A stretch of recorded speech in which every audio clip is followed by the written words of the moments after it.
The Twins have won the first 2 games against the Royals in Kansas City, scoring 20 runs in the process.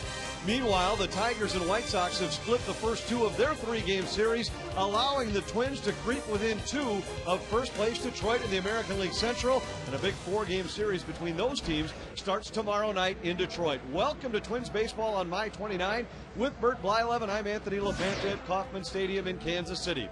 Today, the Twins will go for the sweep, handing the ball to left-hander Francisco Liriano. Shut down for nearly a month with a tired arm, he makes his first start since August 17th. You know, Anthony, you look at Liriano, you might look at the record. 5 wins, 12 losses, a high ERA. But you know what? Liriano has to forget about all that. He needs a quality start here today. Because of the amount opponent he was going to be facing, Liriano, he had some arm fatigue, but Joe Mauer saying that fastball is coming out of his arm extremely well. We'll find out this afternoon. The reason his margin for error is so small today is because the Royals will start Zach Greinke, certainly one of the leading contenders for the American League Cy Young Award. A wide-open race that features 5 likely contenders.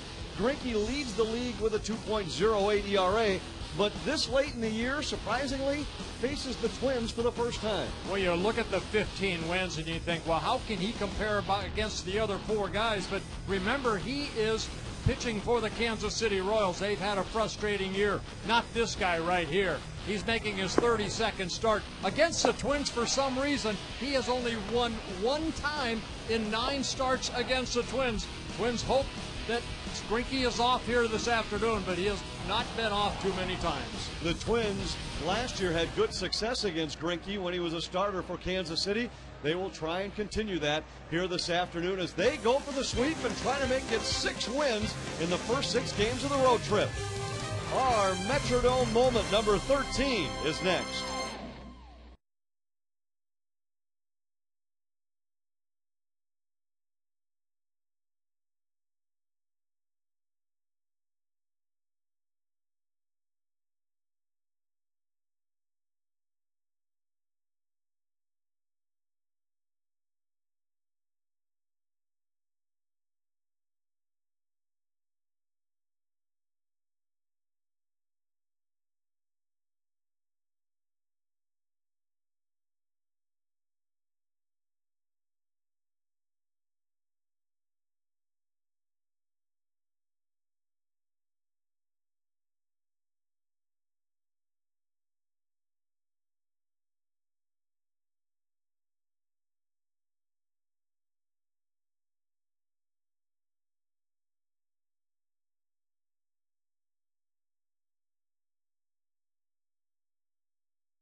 Brought to you by Menards. Save big money at Menards. By Dairy Queen.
My 29 is brought to you by Menards.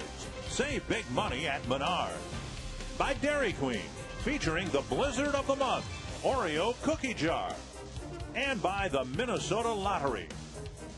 The Twins go for the sweep of the Royals in Kansas City this afternoon.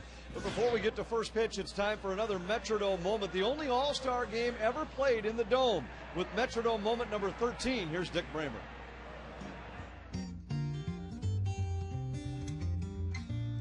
In July of 1985, the Metrodome hosted its first and only All-Star game, an event that featured a fleet of players who during their careers would wear a Twins uniform. After Tom Brunansky led the American League to a victory in the first ever home run derby, Jack Morris, Bert Blyleven, and Jeff Reardon, a trio of pitchers who had become world champions in Minnesota, all took the mound in a game won by the National League 6-1. In all, 9 past, present, and future Twins took part in the 1985 Midsummer Classic. And the All-Star game is number 13 on the countdown of the Minnesota Twins' top 100 Metrodome moments. The Twins will try to make it 3 in a row in Kansas City and 6 in a row on the road trip. But they must beat Zach Greinke to do it. First pitch is next.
In 5 games, and their offense has been a major factor in a stretch where they've won 11 of their last 12. This afternoon, they look to keep it going as they face one of baseball's best arms, Cy Young contender Zach Greinke. Twins baseball starts now. Minnesota goes for the sweep of the Royals. Francisco Liriano against Zach Greinke. Welcome to Kauffman Stadium in Kansas City. And let's take a look at the Minnesota Twins lineup managed by Ron Gardenhire. His Menards batting order today. Denard Span, Orlando Cabrera, Joe Mauer, the designated hitter today, hitting .460 against the Royals this year. Jason Kubel, Michael Kadire, Delvin Young. Jose Morales gets the start behind the plate with Tolbert and Punto at third base and second base to face Zach Greinke. And the scouting report brought to you by Schmeltz Countryside Saab on Zach Greinke, making his 32nd start and for some reason only his first against the Twins this year. Twins have been very lucky not to have to face this guy right here. He's been red hot, but he's been red hot all season long. He's only allowed 1 run over his last 5 starts, 3-0, not 5-0, 3-0 with a 0.26 ERA. And against the Twins, for some reason, in 9 starts, career starts, he's only won once. He's 2-4 in his career, but one of the wins coming in relief a couple years ago. He has all 4 pitches. That's what Greinke has. He has an explosive type fastball. He has electric stuff. good fastball, hard slider, curveball, and a very good changeup. Denard Span digs in to start it off for Minnesota and takes a strike. Span has had a great series. 6 out of 9 with a triple and 6 RBI. Became just the 4th Twins hitter this season to drive in 6 in a game last night. Greinke misses 1 ball, 1 strike. Yeah, that's the curveball right there. Greinke does a great job of getting to that balance point, keeping that glove up to almost hide that baseball, and then explosive off that pitching rubber, and we'll get into that a little bit later. Great arm angle. We'll talk about the Twins' approach against Greinke, but as we talked last night, first 2 games of the series, very similar in that they wanted to be very patient at the plate. Today, Joe Vavra would rather see his hitters more aggressive early. Yeah, because he will throw strikes. Span skies one into short right center field. Mitch Meyer in center field today wanders over to make the catch. Our DQ defense, a little bit different alignment for the Royals. Bloomquist, Meyer, and Martin makes his first start of the series in right. Iaspo moves from second to third. Betancourt. Luis Hernandez makes his first start of the series at second base. And Miguel Olivo, the 3rd catcher in as many games in this series, behind the plate for Kansas City. Orlando Cabrera swings at the first pitch and lines it into right center for a hit. Might get to the gap, and it does. Cabrera around first into second. He'll hold there with a 1-out double. And there's an example of a Twins hitter jumping on the first pitch from Greinke. And that's exactly what you want to do against Greinke, because he's one of those pitchers that will try to establish the fastball early like he did to Span. And Orlando Cabrera went up there, said, if he throws me a fastball, I have to be ready for it. And he was. He hit that ball to right center all the way to the wall. And it's a double for Cabrera, 1-out double, his 33rd double of the year. Joe Mauer with a chance to put Minnesota in front in the first inning. Mauer 2 hits and 3 RBI in the series. The Royals have been very careful with him. They've walked him 4 times in the first 2 games. Greinke delivers strike 1. Jason Kubel, who has struggled against the Royals and particularly in Kansas City this year, waits on deck.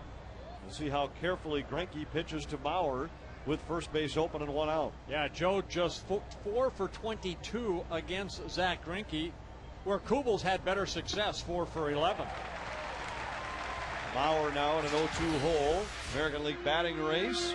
Joe Mauer continues to lead at 371. And Ichiro off to a slow start today against the Blue Jays at 352, 19 points behind. See if Ichiro makes it to the end of the game today. He was ejected in yesterday's game. I think he will. First ejection of his career, both in Japan and the United States, in yesterday's game against the Blue Jays when he went 0 for 3. Greinke, 25 years old. That last fastball at 96 miles an hour made his first All-Star game this year. In his 6th season with the Royals, back in 2006, he left the game for personal reasons, was diagnosed with social anxiety disorder. He's on medication, and boy, I tell you what, the Royals are happy that he's back.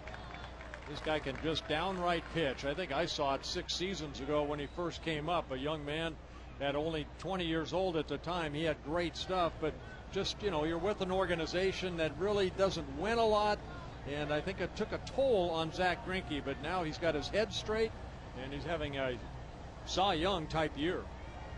2 balls, 2 strikes. Saw the numbers on Greinke in the first inning. Bauer down on strikes. Got him with a fastball down and in.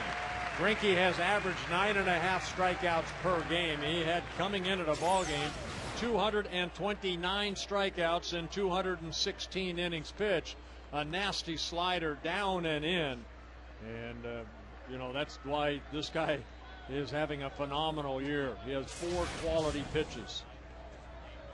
And Jason Kubel will bat. Interesting numbers on Kubel this season.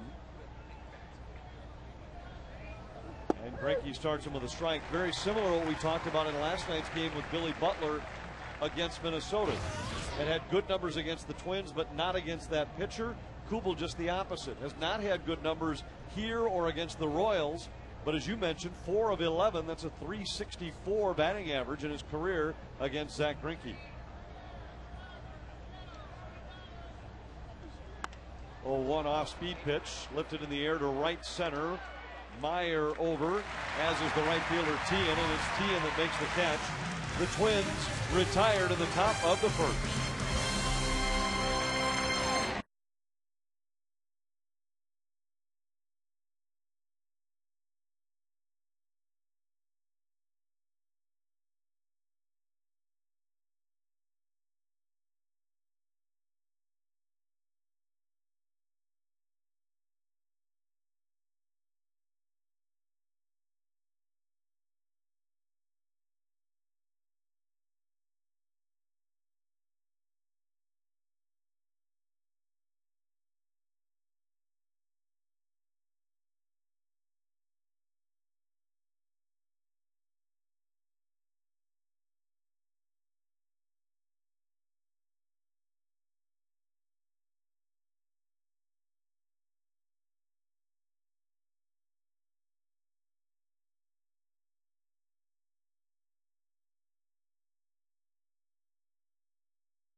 Zach Greinke, the Menards batting order for Kansas City.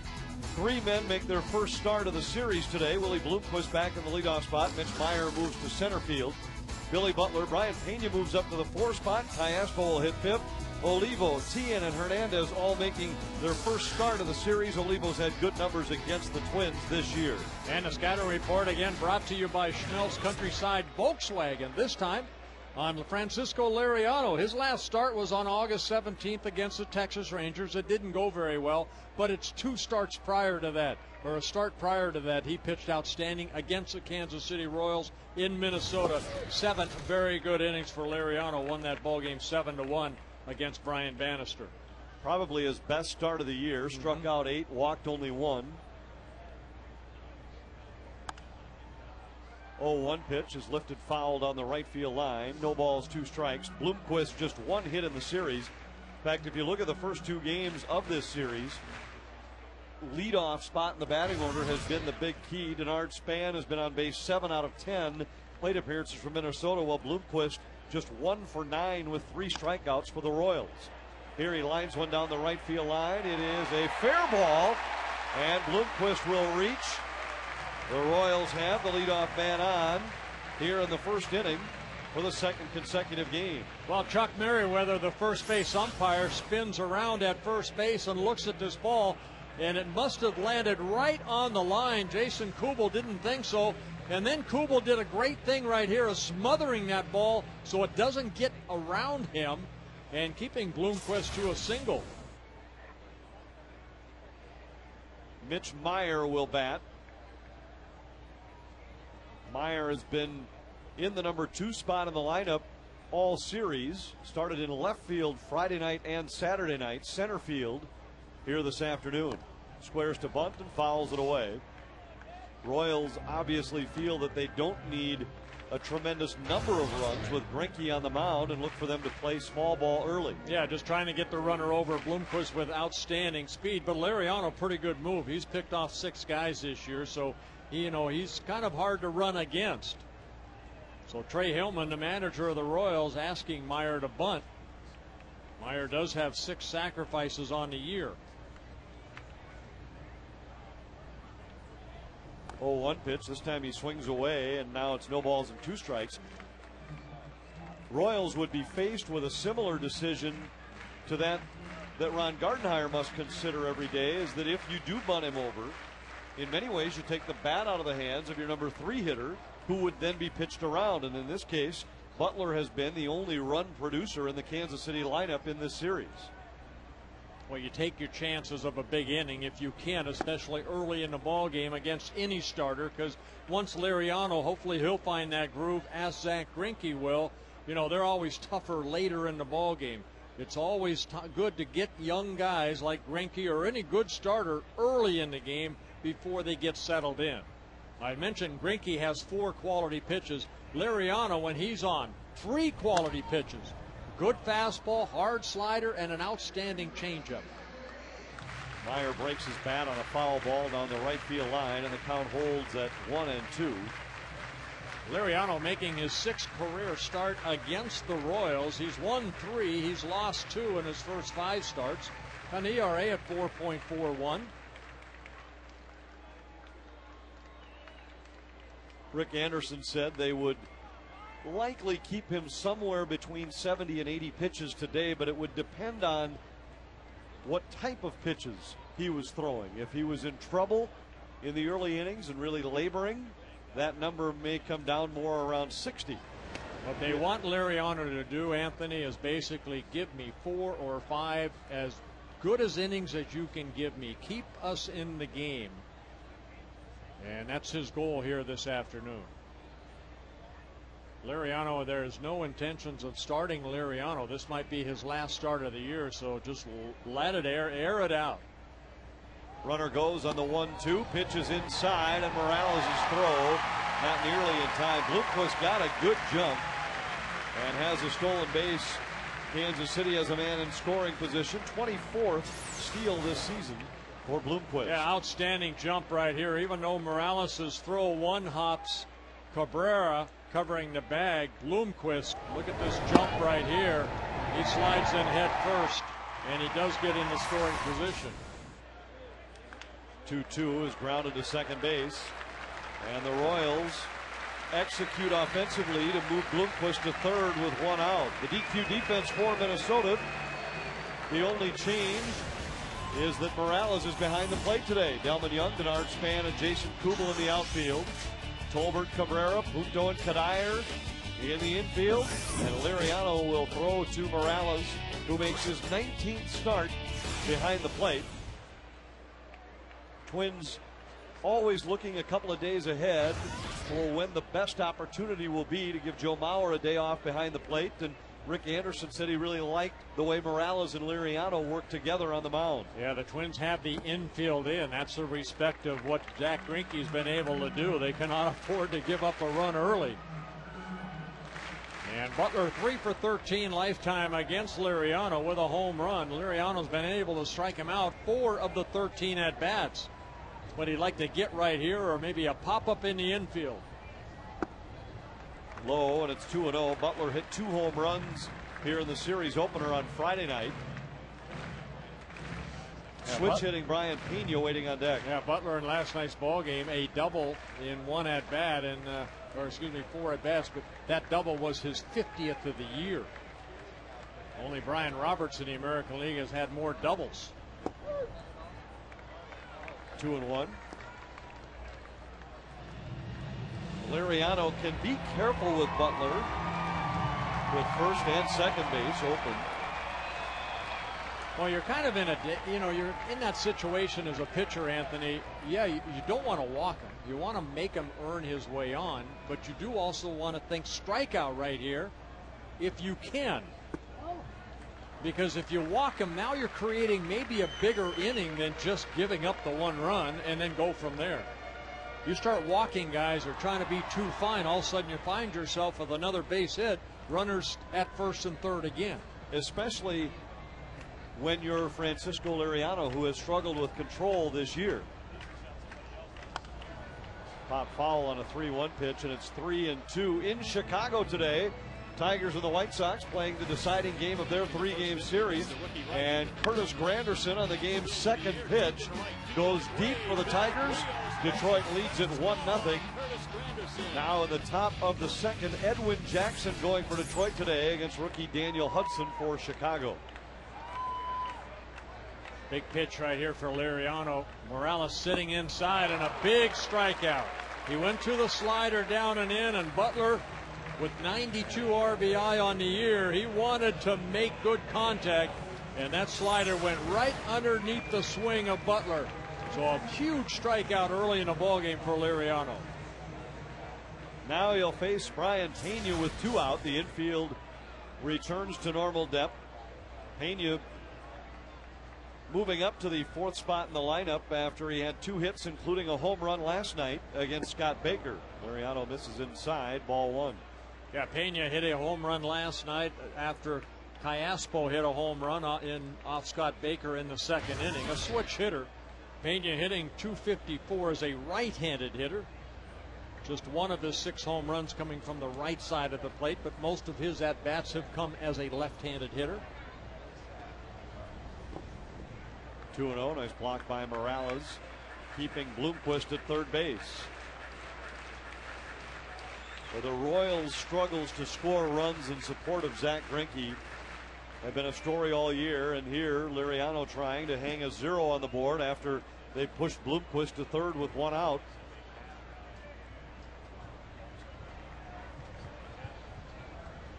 Oh. 2-0 just off the corner, and it's 3 balls and no strikes. Yeah, Mike Riley behind the plate. He's calling balls and strikes here this afternoon. He's the crew chief. Pretty good strike ball umpire. 3 balls and no strikes with 2 out. 3-1.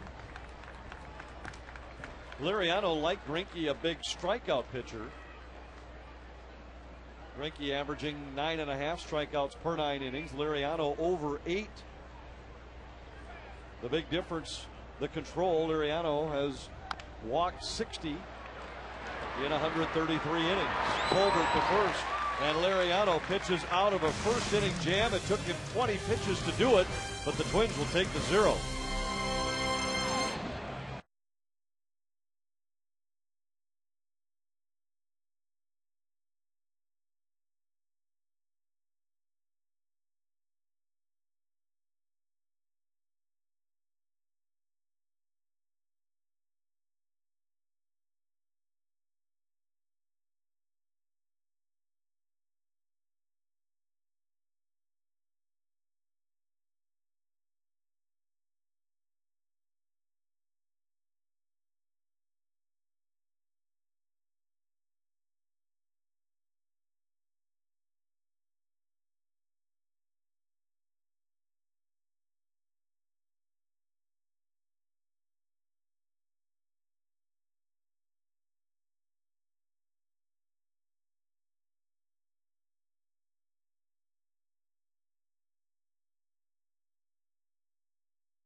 For 1 inning in Kansas City.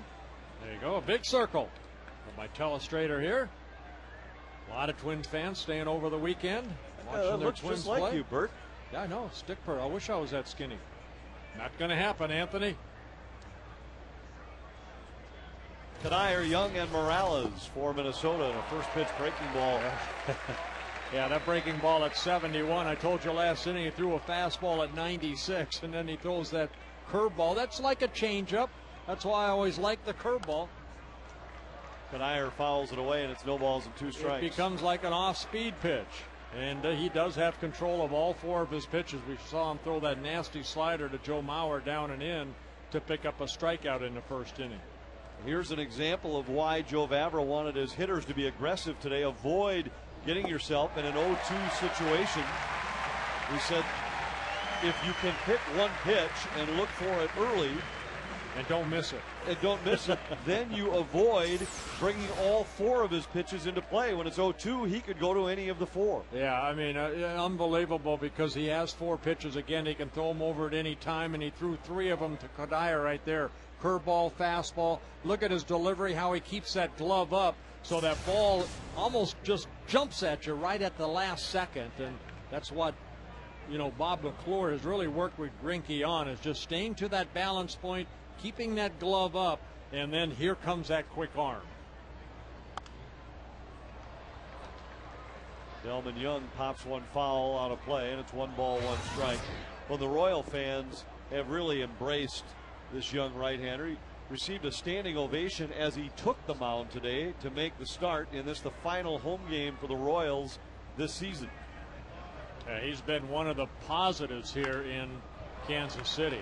Young swings and lines a hit into center field. The Twins have a 1-out runner for the 2nd consecutive inning, and Jose Morales will bat. Well, one thing about Greinke, opponents coming into the ballgame hitting just .228. He's allowed only 11 home runs, 4 to left-handers and 7 to right-handers.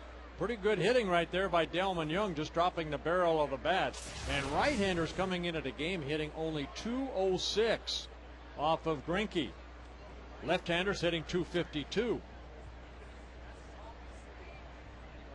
Morales hitting at .340 on the year.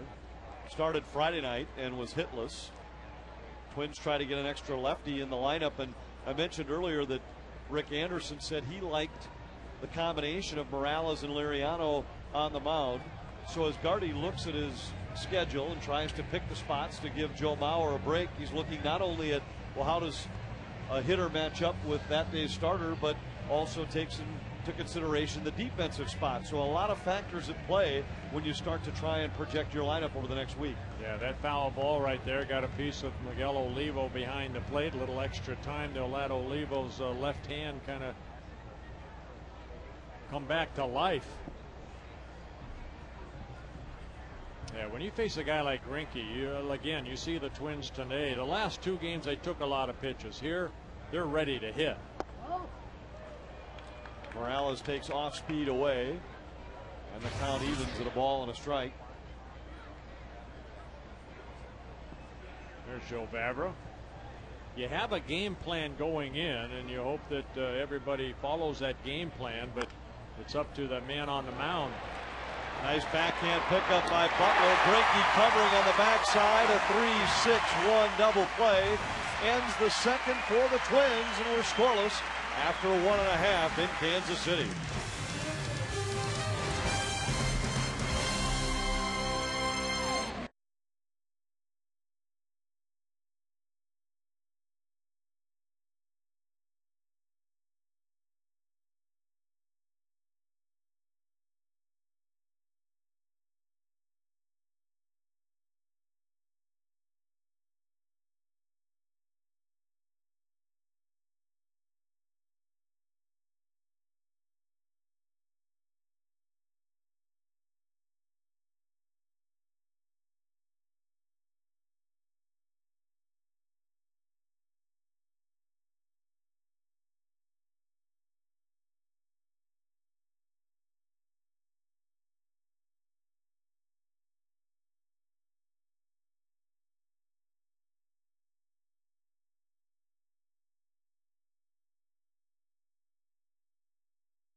Is brought to you by Progressive Insurance.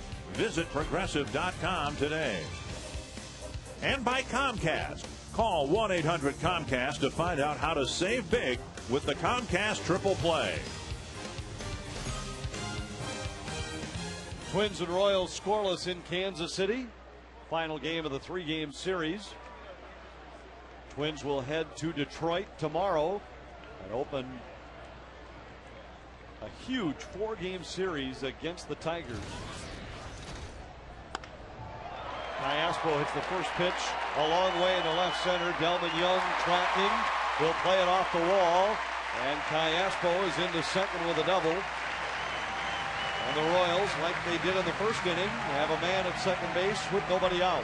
Cayaspo jumping on that first fastball. Liriano a lot like Greinke as far as you want to get that fastball early off of him, and he does. And that's what Cayaspo right there, a switch hitter, hitting .362 as a right-handed hitter. Coming into that at-bat, his 39th double of the year. And the second hit for the Royals. Now let's see how Kansas City plays it with Olivo. They asked Meyer to bunt in the first inning. Olivo has some power. 23 home runs and 65 RBI on the year. Has hit the Twins hard. Has had decent success against Liriano.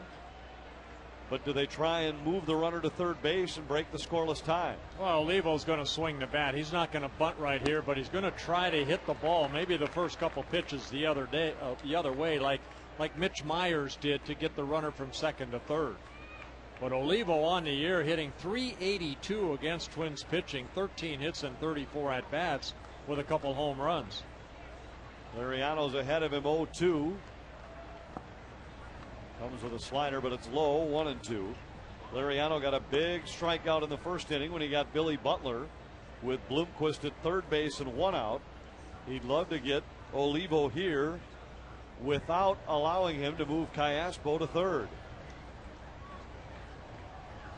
Left-handed batting, Mark Teahan waits on deck. Up and in with a fastball, 2-2. A good fastball right there, something on it. He struck out Butler on that slider, and Olivo, that ball not far inside, jumps back out of the way. 2-2 pitch. Missed away, and the count now full. Liriano needed 20 pitches to get out of the first inning. Making his first start in more than a month. Hasn't thrown more than 39 pitches in any of his relief appearances. Well, now, you know, he's got to be sitting dead red right here, Olivo. So this is where that slider, if you have confidence in that slider or the changeup, see if Liriano and Morales throw that. They go to the fastball, and Olivo fouls it off. Count holds at 3-2. In Chicago, the White Sox have tied it up on a Carlos Quentin double. 1-1 now in the top of the third inning. Twins trail the Tigers by 2 games in the Central. Liriano misses away and issues a walk to Olivo.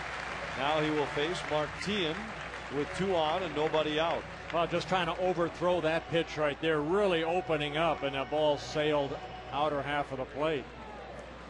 Visit twinsbaseball.com today and secure your all Metrodome medallion collection. Only 5,000 will be sold. The medallions feature the 18 members of the Wendy's All Metrodome team, and they're available at twinsbaseball.com. While you're there, you can pick up tickets for the final weekend of indoor baseball. Twinsbaseball.com, where Twins baseball is always on. That final weekend of indoor baseball will be against this Kansas City team next Friday, Saturday, and Sunday, after the Twins play 4 in Detroit. Well, Teahan asked to bunt here, and he does. It might be his first sacrifice bunt of the year. Tolbert to Kadire. The runners move up. 2 now in scoring position for Kansas City. In the bottom of the second, Liriano against Greinke today in a matchup where the Twins try to keep the offense rolling. Won the first 5 games of this road trip, scoring 43 runs in the process. It's allowed them to move within 2 games of first place Detroit in the Central. Twins have not been closer than this to first place since the first week of July, when they were a game and a half out. And now Ron Gardenhire's decision Do you play the infield in or not against Yudesky Betancourt? He played them in against Butler in the first inning. Well, Betancourt only 1 for 16 lifetime against Liriano. He's been able to strike him out 5 times, and that's what Liriano needs here is a strikeout. Great bunt by Mark Tian, advancing the runner, something that he was not been asked to too many times this year. That was his first sacrifice of the year. So it does set up the stage right here as the infield, middle of the infield playing back. Tolbert playing short at third. Betancourt takes inside. Now, why would you pull the infield in against a powerful hitter like Butler, but play them back against a lighter hitter like Betancourt? Well, I think what the Twins don't want to do, they'll give up 1 for an out here. They don't want to give up 2. You know, when that infield comes in, that makes that hitter a little bit easier to shoot that ball through the infield. Cuts down the range of the middle infielders.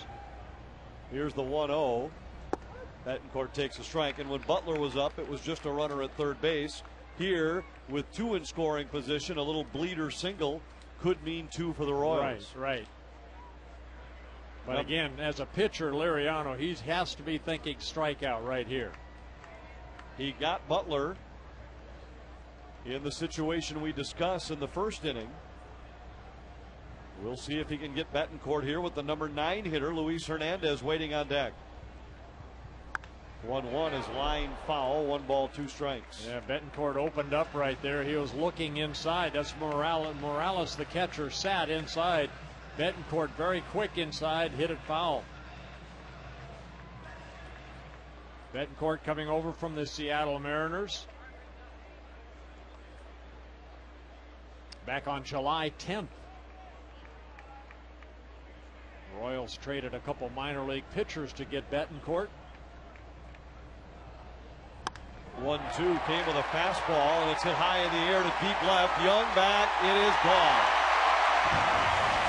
Ahead in the count, 1-2. Liriano came with a fastball in, and Betancourt has his 6th home run of the year. That's a mistake pitch right there by Liriano. After Betancourt showed him he was opening up quickly on the prior pitch, he goes back inside again.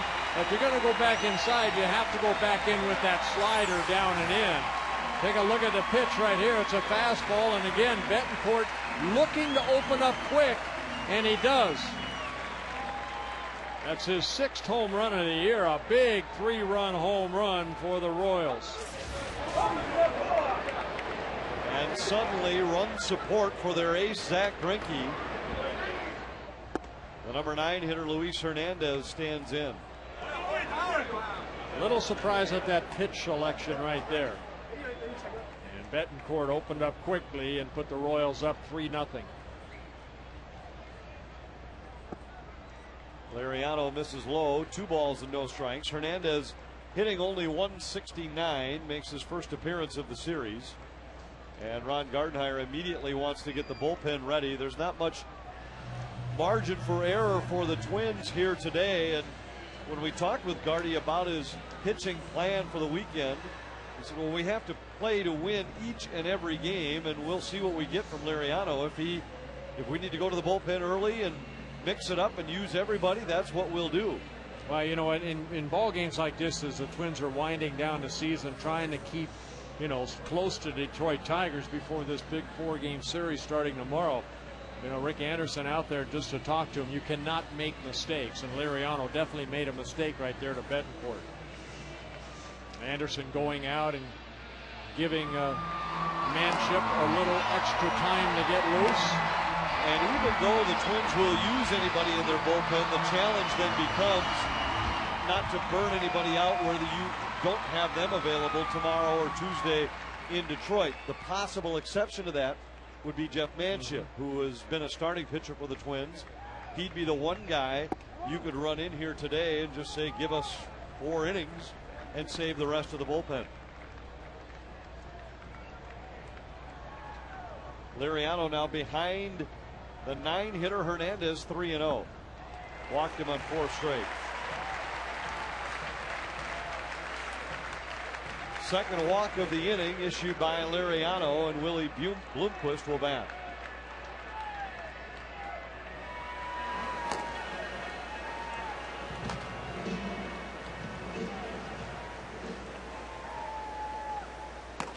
Manship continues to crank up in the bullpen. If Liriano does not get Bloomquist, the left-handed batting Meyer on deck might be his last hitter.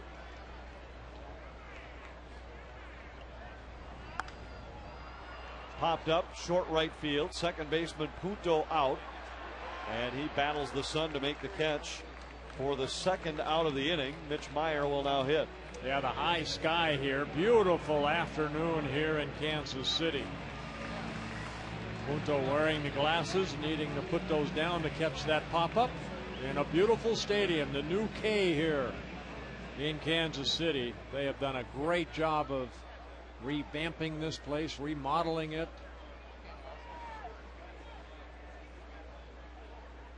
Meyer grounded to second in the first inning.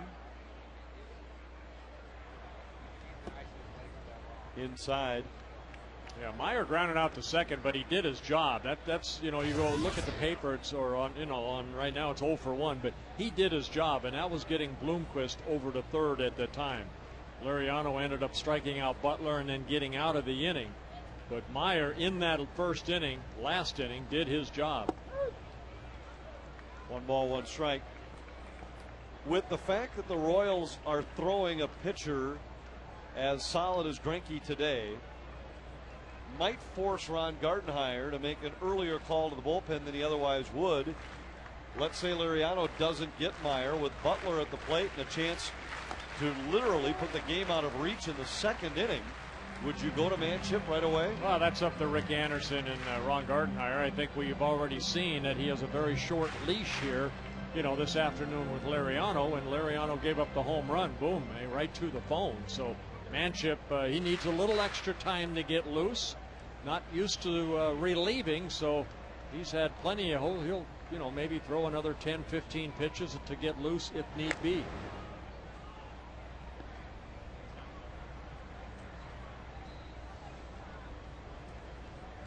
For Liriano, this is his 24th start of the year.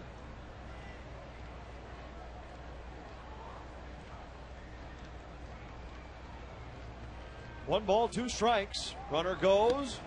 Liriano's pitch is inside, and the Royals have their second stolen base of the game. Hernandez has his first of the year. Man in scoring position for Meyer.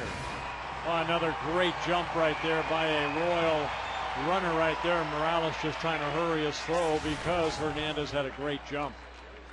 Hernandez the last couple of years with the Baltimore Orioles, utility type player. 2-2 pitch fouled away.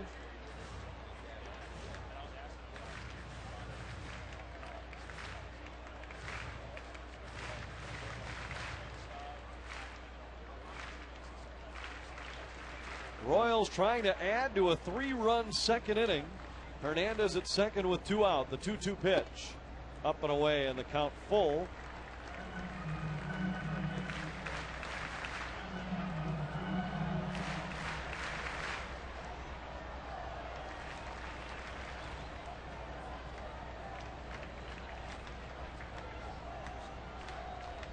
Liriano's 3-2 pitch walked him. And the pitch gets away from Morales, which will allow Hernandez to reach third. And Ron Gardenhire out of the bullpen. That will be the end of the day for Francisco Liriano. Well, again, the short leash of Ron Gardenhire with the starter here this afternoon. Manship in to face Billy Butler. The Royals on top by 3.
bullpen to replace Francisco Liriano.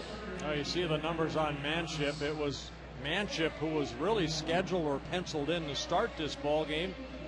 Because of his lack of success as a starter in his first 4 starts, or especially the last couple, it was Ron Gardenhire, Rick Anderson deciding to start this game with Francisco Liriano. But here Manship in the 2nd inning.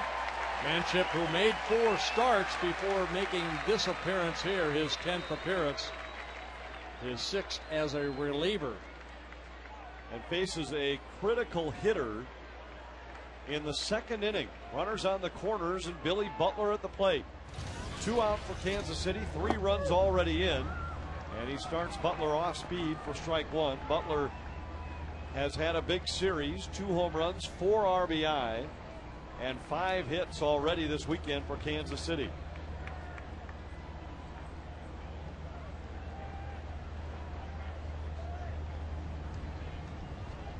Swing and a miss, and Manship's ahead, no balls, 2 strikes. 2 good breaking balls right there. Manship has some sink on that fastball, and he'll throw the 4-seam fastball, the 2 and the 4-seam fastball. Fastball like it clocked is 91, 92 miles an hour. The curveball and a changeup. You throw the breaking ball again? Yeah, why not? Morales sitting outside.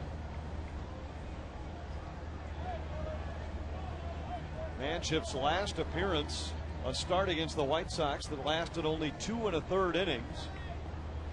Only 2 pitches to throw, either a fastball a hard in or that pitch again, and he picks up a strikeout. 3 breaking balls, and Butler's out on strikes, but Kansas City scores 3 and chases Francisco Liriano from the game. 3-0 Royals after 2.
Strength of Yuniesky Betancourt's 3-run home run, and now Zach Greinke, who leads the American League with a 2.08 earned run average, has a cushion early. Well, I think his teammates know what's on the line right here. You saw some of the other guys like CC Sabathia with 19 wins. They know they want to try to get this young man the opportunity maybe to get his first Cy Young Award. Outstanding ERA, but the 15 wins, that might hurt him a little bit. Even though, when they do vote for the Cy Young Award, I'm sure they're going to take in consideration where this young man has pitched. 1 ball, 1 strike to Matt Tolbert leading off the inning. And obviously wins are always going to be somewhat dependent on where you play, and that's a factor every year. If he was sitting at, say, 12 or 13, I think there's no shot. But at 15, with 2 starts left, if he gets to 16, is that enough to offset CC Sabathia, who picked up his 19th last night for the Yankees? And he pitched a shutout too. Sabathia has been on fire really over the last couple 2.5 months, and he has a 3.21 ERA, but you cannot overlook the 2.08 ERA. Here's a look once again at the 5 leading candidates. And you have to look at that man right there in Seattle. I mean, he's having an outstanding year, and Felix Hernandez. Sabathia, of course, with the Yankees, getting a lot of run support. Roy Halladay, of course, every year his name is mentioned in the Cy Young Award. And Justin Verlander having an outstanding year for the Tiger Ball Club. Verlander leads the league in strikeouts. The Twins will see him on Tuesday night in Detroit against Brian Dunsing. Sabathia has been on such a roll for the Yankees, been a big reason why they've run away with the American League East. In his last 11 starts, he's 9-0. The Yankees have won all 11 of those starts. Greinke, 1 ball, 1 strike against Nick Punto. Tolbert at first base after the leadoff walk. If it wasn't 3-0, almost a no-brainer that you'd see Punto bunting, but down 3. Will Gardy instead play for a bigger inning? Punto swings, grounds it up the middle, deflected by Greinke. It'll be a tough play, and there is no play. An infield hit for Punto, and the Twins have 2 runners on with nobody out in the 3rd. Well, first of all, Greinke cannot walk Tolbert right there to lead off the inning, and right here he kind of goes back to his right, and the ball hits his glove and deflected, and Betancourt had really no chance to throw Punto out. So the Twins trying to get back into this ball game again by the lower part of the lineup. The walk to Tolbert, infield base hit by Punto. And it's the bottom of the lineup coming through for Minnesota. Last night their 7, 8, 9 hitters combined to reach base in 8 of 14 official plate appearances, scored 6 runs and drove in another. And now here today, it's the 8-9 men, Tolbert and Punto, that reach to start the 3rd for Denard Span. Span drove in 6 last night for Minnesota. He's 0 for 1. Flied out to center field his first time today. Span 6 RBI, a career high. 4th Twins hitter to drive in at least 6 in a game this year, following Morneau, Bauer, and Kubel. And with it, pushed his season total to 66, 3rd most among American League leadoff hitters, 4th most in the majors. Yeah, pretty good company right there. Brian Roberts having a solid year for the Orioles. Jimmy Rollins, of course, with the Philadelphia Phillies. Kinsler with the Rangers having a very solid year. A guy that has a lot of power, a lot of home runs. And Span, not a power type hitter, a guy that just sprays the ball all over the place. Big night for Span. 1 ball, 2 strikes. A big slow curveball right there by Greinke. It also says something about how effective the Twins have been at getting guys on base at the bottom of the lineup. And while guys like Nick Punto and Matt Tolbert have been up and down throughout the course of the year, if you look at the 8 and 9 hitters and compare them to the other American League lineups in those spots, 1-2 to Span is hit foul. The Twins are number 2 in both spots in terms of on-base percentage.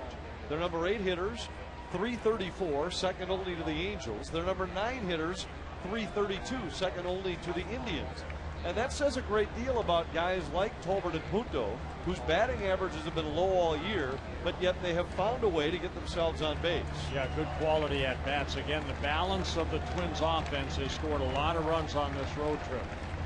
Now they're going to try to get back into this ball game, hopefully by just getting a run or 2 off of one of the toughest pitchers in baseball. Span swings and bloops one into short left. It's in for a base hit. Tolbert had to break back towards second to make sure it got over the head of Callaspo at 3rd. And the Twins have the bases loaded with nobody out, and Orlando Cabrera coming up. Boy, that was a great piece of hitting right there by Span. Look where the location of this pitch is.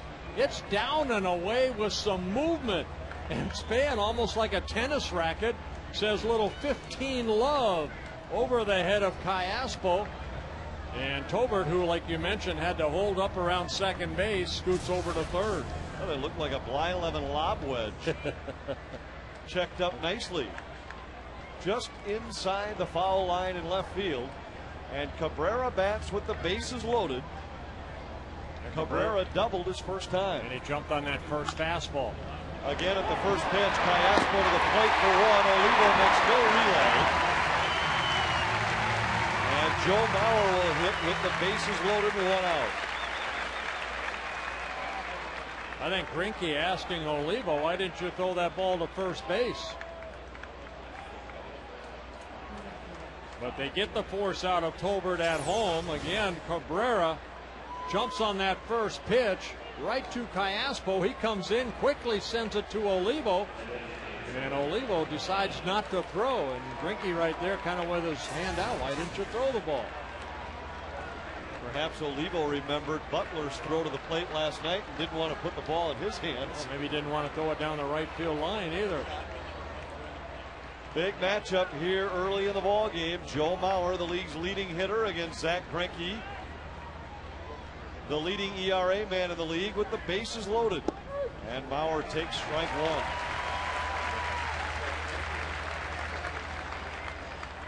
Joe has driven in 3 runs in the series, pushing his season total to 92. 4 for 23 in his career against Greinke.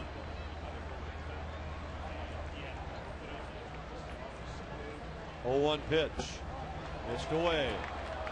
Off speed. It's 1 ball, 1 strike.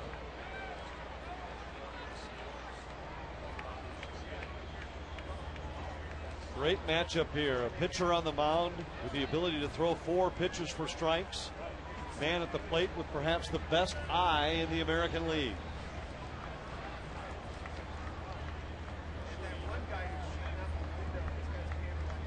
One.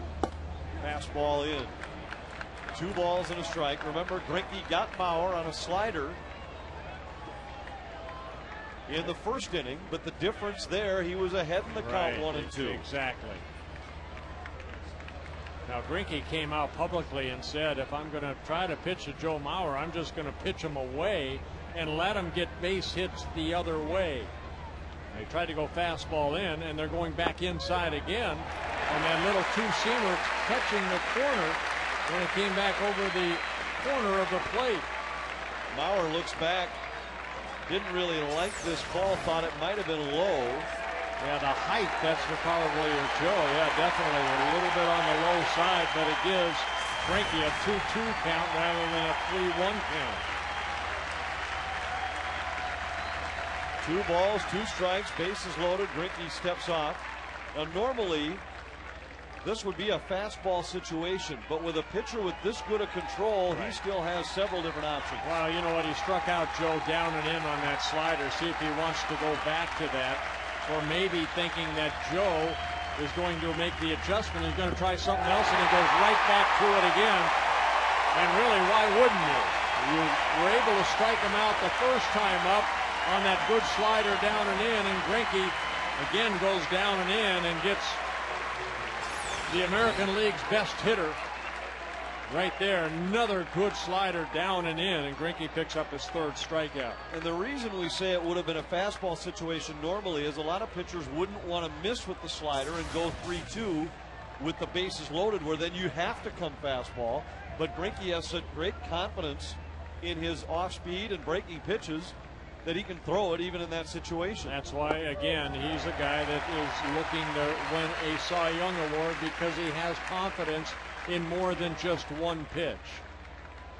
And now Kubel behind in the count, 0-1. Kubel flied to right his first time up.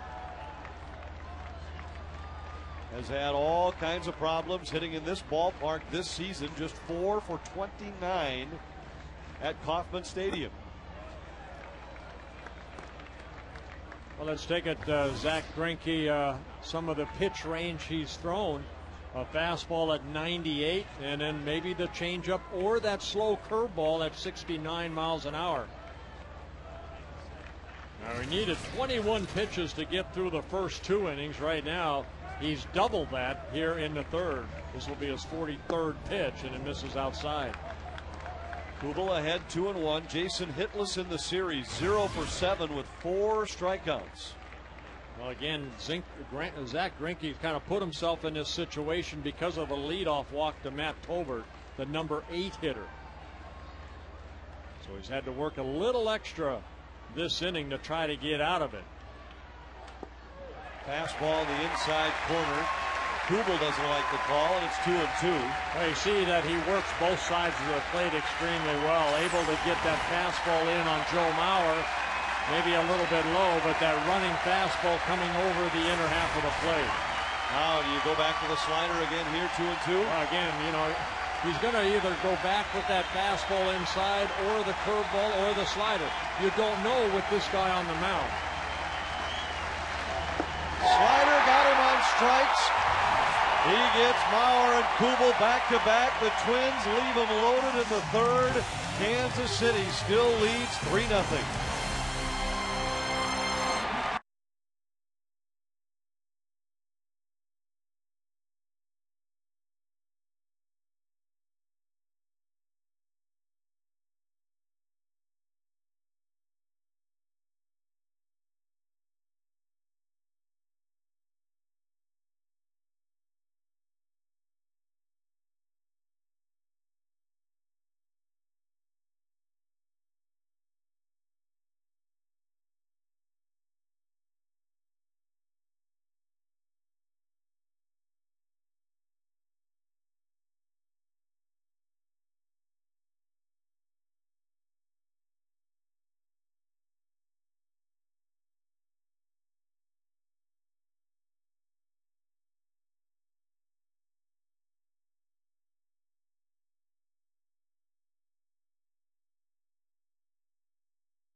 Minnesota misses a brilliant opportunity in the top of the third. Bases loaded, nobody out, with Cabrera, Mauer, and Kubel coming up, and Greinke pitches out of it, finishing it with back-to-back strikeouts of the Minnesota 3 and 4 hitters. You can see 233 strikeouts so far this year, 4 in this ball game. Pena, Callaspo, and Olivo will hit for the Royals against Minnesota right-hander Jeff Manship, who's out in relief of Francisco Liriano. Liriano knocked out after an inning and 2/3. Manship got the Twins out of trouble in the bottom of the second when he struck out Butler, stranding Royals at first and third. First pitch to Pena, called strike. Pena grounded to third against Liriano to end the first inning. But both teams have had opportunities early. Royals had Bloomquist to third base with 1 out in the first and couldn't score. They had first and third in the second and left him there. Minnesota with Cabrera's 1 out double in the first, and then the bases loaded, nobody out in the third. Well, Manship's job right here, keep the game at 3-0. See if the Twins can do another maybe a little threat against Greinke throughout the ball game.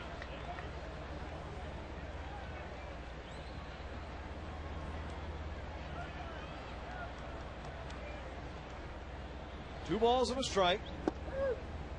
Outside corner for a strike, even 2-2. Boy, what a great couple of matchups in the third inning.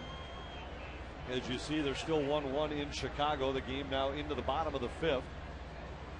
Edwin Jackson against Daniel Hudson. Couple matchups of great respect. Joe Mauer so many times gets the benefit of close pitches when he's at the plate and has earned that respect with the discipline he's shown and the success he's shown. But here he was matched up against a pitcher that gets the same kind of respect from umpires. And he got a couple very close pitches, one against each Mauer and Kubel, to go his way in that inning. Fans, you can get into the game on My 29 by submitting a question online at carsoup.com/baseball.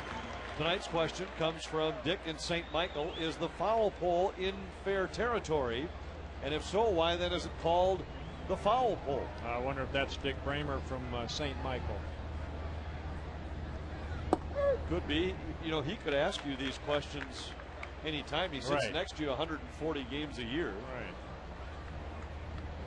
Do you want to email him back the answer, or do you want to talk about it? Oh, let's talk about it. Fly ball to the left. Young comes on and makes the catch. Oh, Manship 3 up, 3 down since relieving Liriano.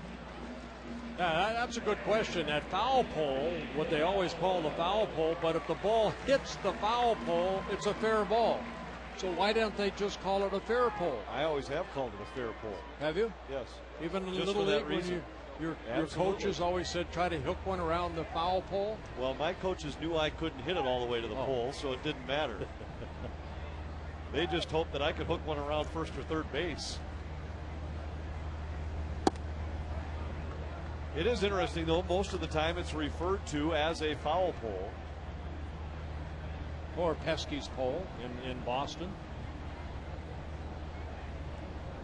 Olivo hits with 2 out and nobody on. And Manship falls behind him, 2 balls and no strikes. Olivo drew a walk from Francisco Liriano in the second inning.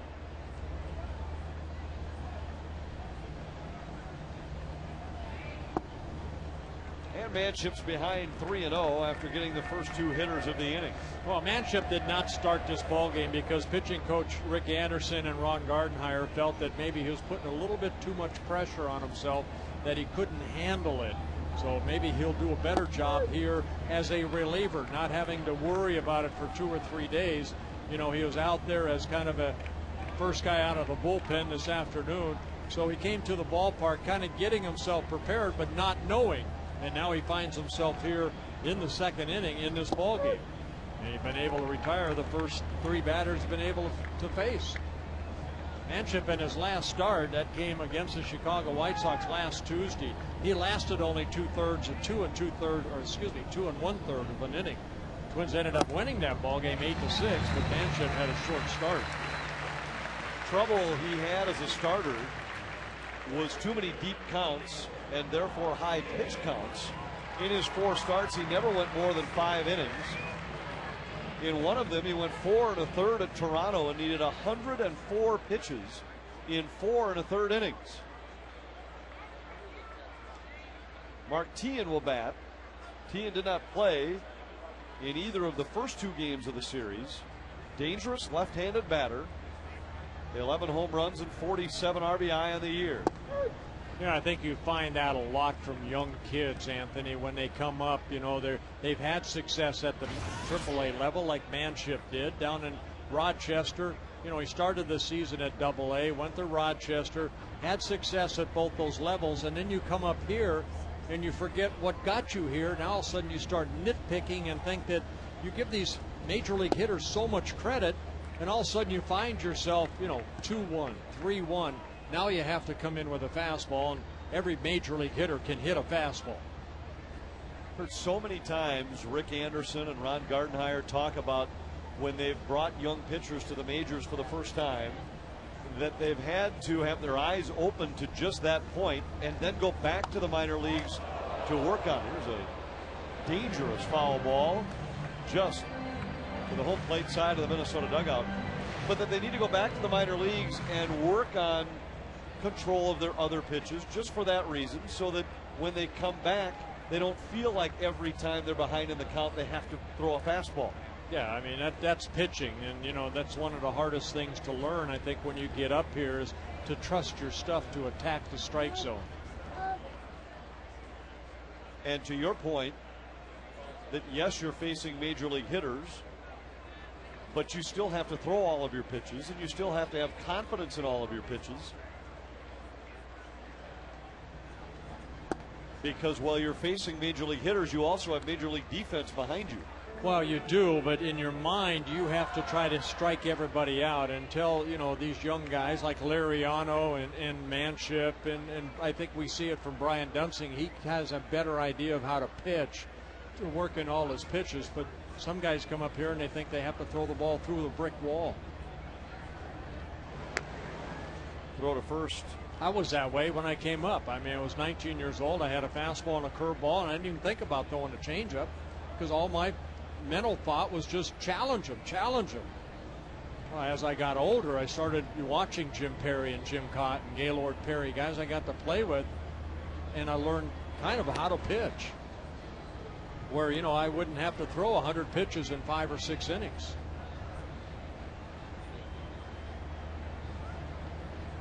Manship, a couple of throws to first to chase Olivo back. Here's the 2-2 to Tian. Swing and a miss. Manship has struck out 3 of the 5 men he's faced. Royals are blanked in the third, still leading 3-0.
Brought to you by Menards. Save big money at Menards. And by Free Wednesdays at Arby's.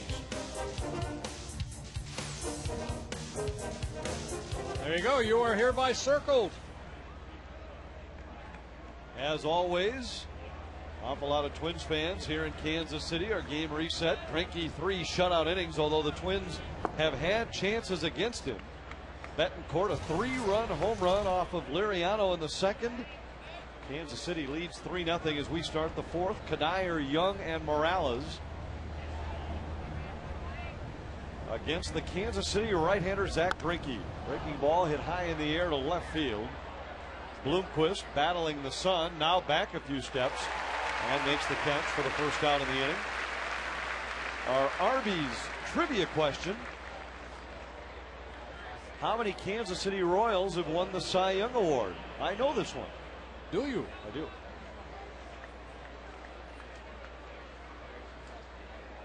I'm glad you do.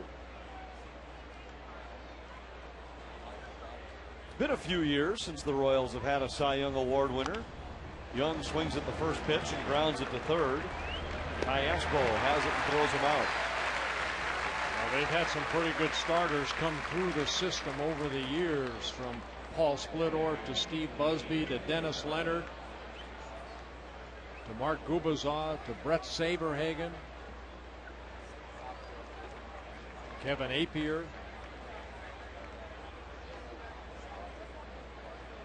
And it's been a while since somebody struck out over 200 in a season, and Zach Greinke is 233 strikeouts. The all-time record for the Royals, 244, set by Dennis Leonard back in 1977. 3 Royal starters have had 200 strikeouts or more in a season. Kevin Apier, Bob Johnson, and Dennis Leonard, and now Zach Greinke. Morales swings and grounds one to second base. A 1-2-3 fourth inning for Greinke. Kansas City maintains a 3-run lead.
Jason Kubel here to let you know we have Target Field ticket plans for everyone, including those of you who want to sit in the outfield and catch home run balls.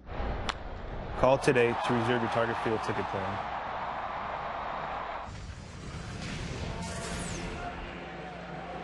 Some more Twin fans who are hereby circled. Twins have left 4 men on against Zach Greinke. Have also lost another to a double play. Kansas City bats in the bottom of the 4th. Betancourt, Hernandez, and Bloomquist against right-hander Jeff Manship. Betancourt responsible for all the offense today. A 3-run home run in the 2nd. And the Royals trying to salvage the final game of this 3-game series. Have that 3-run cushion as they bat in the 4th.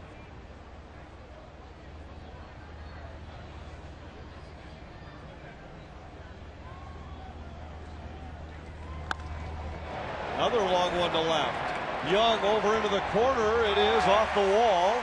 And Betancourt has his 2nd extra base hit of the game. A leadoff double in the 4th inning. While it was Betancourt over the last couple nights that kind of helped the Twins score some runs and beat the Kansas City Royals. But here this afternoon, he's on a revenge trip. Right there, a 3-run home run, now lining a ball into that left field corner for a double. So Betancourt with his 20th double of the year goes to second base with nobody out.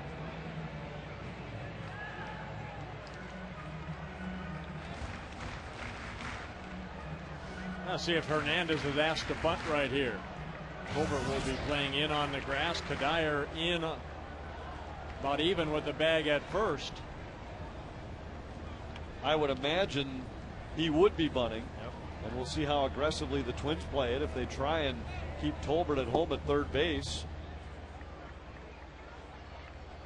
in an attempt to cut down the lead runner. Hernandez will try and push it that way and force Tolbert to field the ball. Well, Hernandez does have 2 sacrifices on the year. Again, a utility type player. Play a lot of different infield positions. And Manship missing and falling behind 2-0.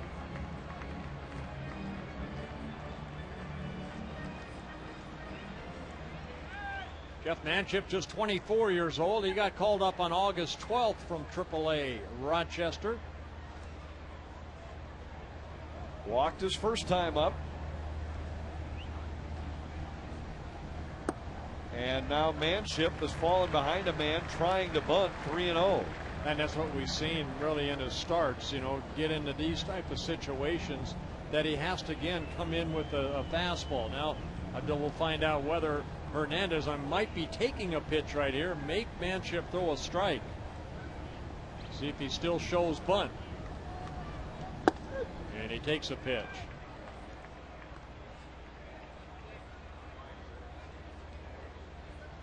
Three balls, one strike.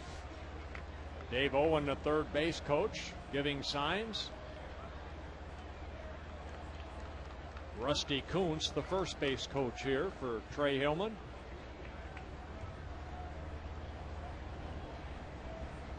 Three one.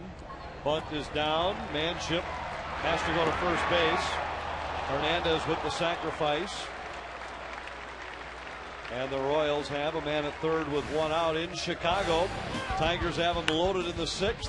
Carlos Guillen with a scoring fly ball. Tigers now lead 2-1 with two outs, still batting in the top of the sixth. Minnesota two back of Detroit in the Central. 4-game series between those two teams starts tomorrow night. Big difference if the Twins can get there still down 2.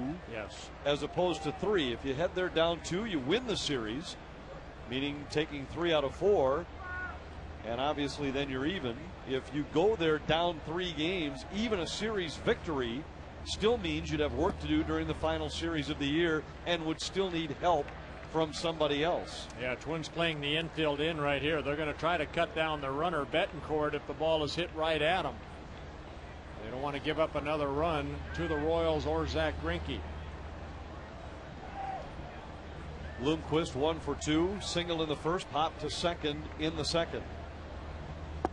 Swing and a miss, good off speed pitch, 1 ball, 1 strike. Yeah, that's his curveball right there. Very good curveball. Scouting report is that he has a good fastball, good movement on his fastball. His curveball is a strikeout pitch, and he'll mix in a slider and a changeup. And that's what he'd like to get right here is a strikeout.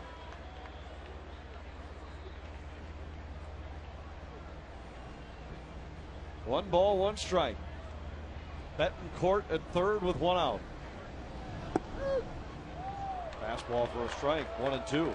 Now, good fastball right there. Bloomquist does not like it, but it's almost the same call to Joe Mauer down in the strike zone. Saw the shot from center field there, and it's not fuzzy, it's not raining, but the fountains in Kansas City creating problems because of the wind blowing that water all over our center field camera. Wind different today. The last 2 nights it's been blowing out toward right field. Tonight blowing across the other way toward left center. Just an absolutely beautiful day for baseball. 2 balls, 2 strikes. Got him.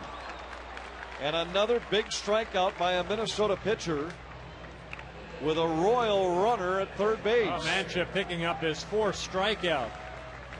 He went back middle in, and Bloomquist swinging through it. See, Morales sets up, and it just overpowered him right there. There's that fuzzy look from center field through the rain. Now people know what my eyes do. That's the way my eyes look all the time, kind of fuzzy. And my brain. I was more concerned about the brain than the eyes. Is there a fountain in between us right now? You look blurry.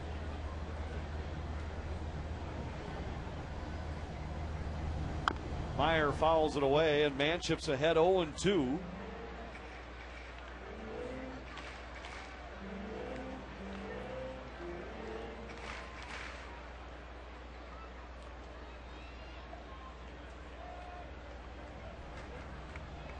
Meyer having a very good rookie season for Kansas City. Among the top rookie hitters in the American League.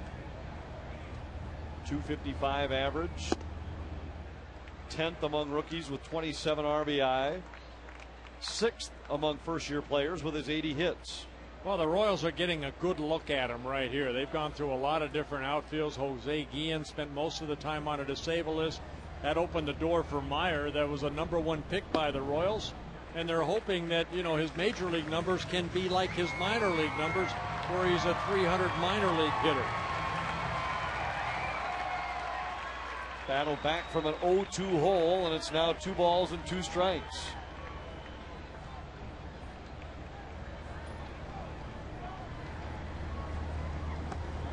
Gets away from Morales, and the Royals add to the lead.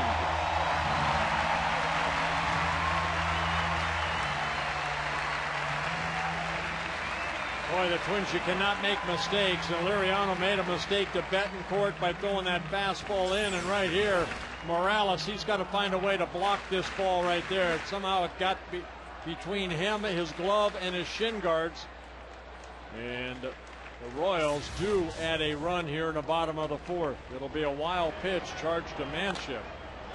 Meyer skies one into short left. Young drifting over. Has it for the 3rd out, but a wild pitch adds one for Kansas City. Royals lead 4-0.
Frustrating afternoon so far for Minnesota with Bert Blyleven. I'm Anthony LaPanta. The Twins trail the Royals 4-0 as we move into the 5th.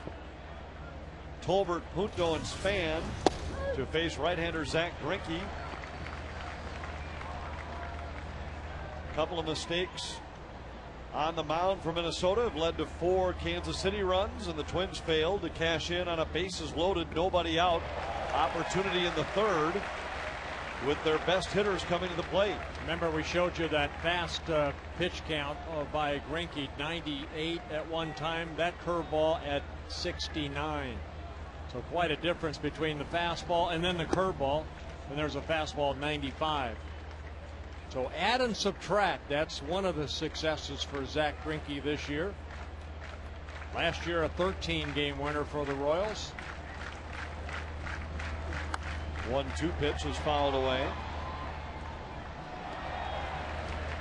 Greinke needed 12 to get out of that 1st inning, 9 in the 2nd, and then the Twins had an opportunity in the 3rd, 24. So what does Greinke do for the 4th inning? He goes out and throws 5 pitches to get 3 quick outs.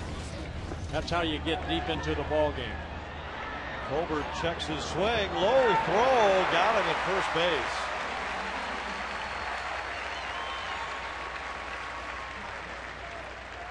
Well, strikeout number 5 for Zach Greinke, a breaking ball, and Tolbert swung through it, and Olivo blocking it. Watch Olivo blocking it right here. And then the ball landing in front of him, he barehands it, has a tough time getting a good grip on it. He one-hops it over to Butler for the out. Punto hits with 1 out and nobody on in the 5th. Strike 1. Punto had an infield hit in the 3rd inning, his first hit of the series, but he's had a very productive weekend. 4 bases on balls, a couple of sacrifice bunts, has scored 3 runs out of the number 9 spot this weekend for Minnesota.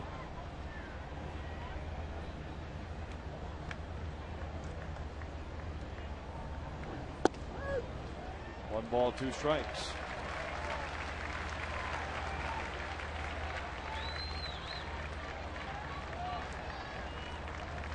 Twins in the midst of a 10-game road trip. They've won the first 5 games on the trip. 1-2 misses away. Playing their best baseball of the season, having won 11 of their last 12.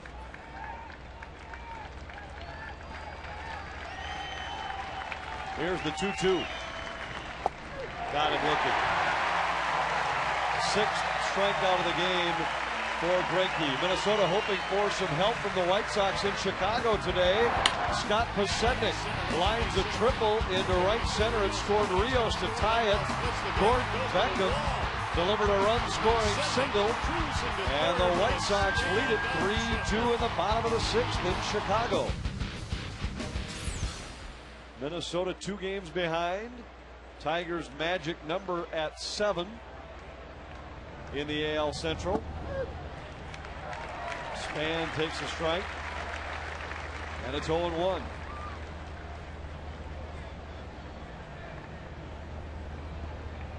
After today, 7 games will remain. Span swings, and it's one high in the air to center. Meyer backs off, makes the catch. Twins go 1, 2, 3, 9 in a row, set down by Greinke, who leads 4-0.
Bottom of the 5th, spend a week like a major leaguer at the Twins All-Star Fantasy Camp in Fort Myers next January 9th through the 17th. Get instruction from more than a dozen former major leaguers, including Hall of Famer Harmon Killebrew, and play at least a game a day for an entire week. To sign up for the fantasy camp, visit twinsbaseball.com or call 1-888-901-PLAY. That's 7529.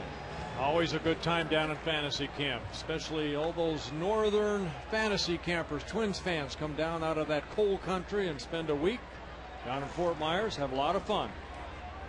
Plus, I'm the Kangaroo Court judge, and we raise a lot of money for Children's Hospital. Manship starts Butler with a strike. Well, do you have a jury too, or are you just a one-man panel? A one-man.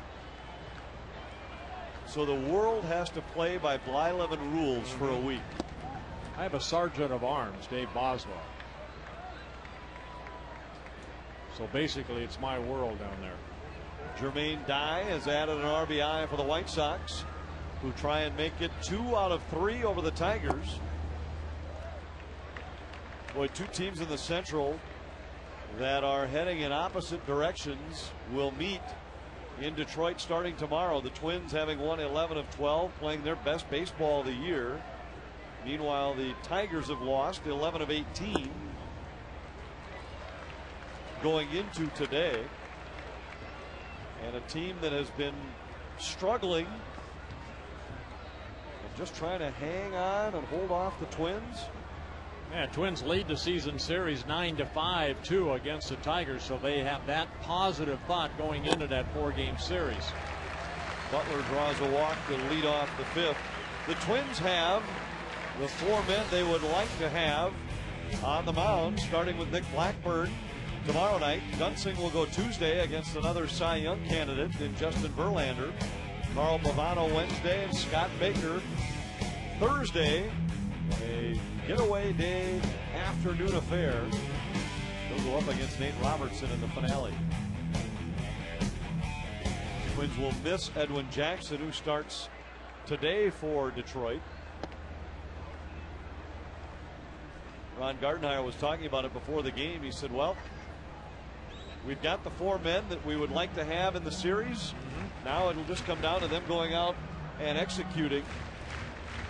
He said in a series like that, it will usually just come down to quite simply which team avoids mistakes, doesn't give away free bases on balls or fielding errors, and whichever team limits those the most will likely win that series. Yeah, make the right pitch at the right time and have some good defense behind you and good timely hitting.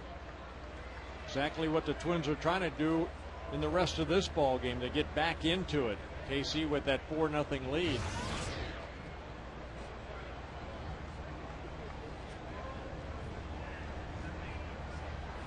Pena showed bunt on the 1-0 pitch. This time does not, and Manship falls behind 3-0 after a leadoff walk to Butler, and this has the phone ringing in the Minnesota bullpen. Bullpen coach Rich Delmazic on the receiving end, and the Twins will get some activity. Looks like Bobby Keppel will start to throw.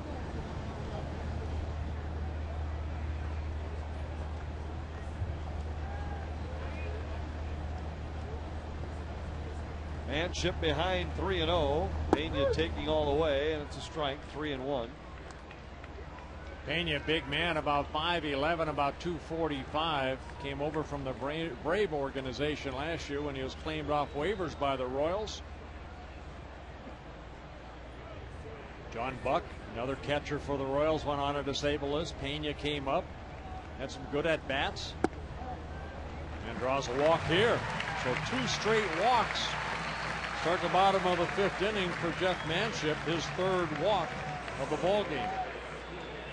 And I would imagine we'll see Rick Anderson, and we do. There's Bobby Keppel, who's just started to throw.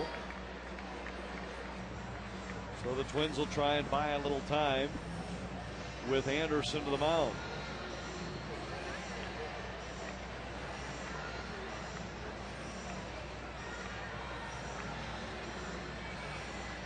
Twins and Royals will meet at the Dome next weekend after the Twins play those 4 games in Detroit. And the first game of the series would be the game where this pitching matchup that we saw today would be up. Greinke likely to go for Kansas City again on Friday. And Ron Gardenhire said we'll have to wait and see what happens. Unlikely we'll bring somebody back on short rest. But if we have to, we have to. Otherwise, you would figure that that start would go to either Jeff Manship or Francisco Liriano. Yeah, it might just have to be a bullpen day. You know, I mean, everybody maybe pitch 1 or 2 innings and go from there. Hopefully the Twins will be in that situation where they have to figure out who's going to start on Friday at home to decide, you know, the pennant. Caiaspo the batter. Swung and missed at the first pitch. Now let's see if they ask him to bunt with 2 on and nobody out in the 5th. They do not. He grounds it back to Manship. Manship goes to second for 1, but the hesitation eliminates the shot at the double play. You know what? As a pitcher, you have to think, if that ball is hit back to me, where do I go? And that little bit of hesitation by Manship. Now Cayaspo gets out of that, down that line pretty quickly, but watch Manship right here. Looked at first and then said, oh yeah, by the way, I can get the double play, maybe. And instead of just doing it bang bang, they got the force out at second, still sets up the double play, but it's that little indecisiveness right there by Manship that put runners at first and third and 1 out.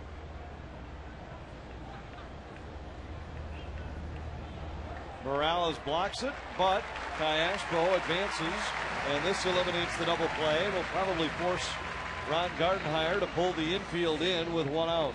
Well, I mean, good jump right here by Cayaspo, because where that ball ended up, he saw that ball went in front of Morales, and he scooted over to second base. So good base running by Cayaspo on the wild pitch. Second wild pitch of the ball game for Manship.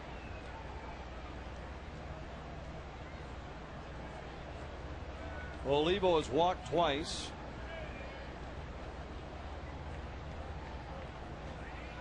Butler at third, Cayaspo at second with 1 out.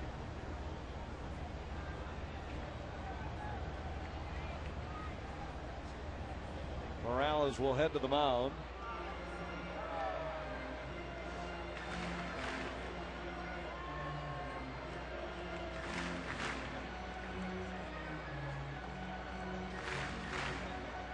Manship trying desperately to keep the Twins within striking distance.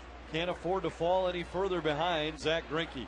Well, you have to almost pitch backwards right here to Olivo. He's going to be sitting on the fastball, a good fastball hitter. And they try to, you do have first base open right here. You have Bobby Keppel warming up, a good sinker ball, ground ball type pitcher in the bullpen.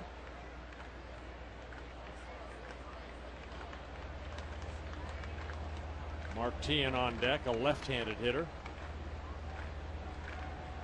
Infield in for Minnesota. And Manship again behind in the count, 3-0.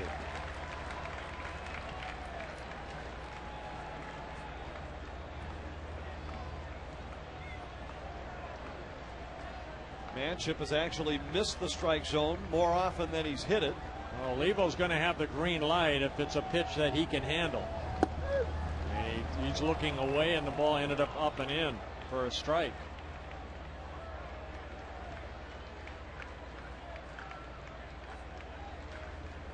Still a dangerous spot here for Manship, 3-1 against a hitter with 23 home runs on the year. Yeah, you see the infield not all the way in because of Billy Butler at third base. He's not as quick as, say, some of these other guys. So if a ball's hit sharply at him, they can still go home. Good breaking ball right there. So now it's 3-2.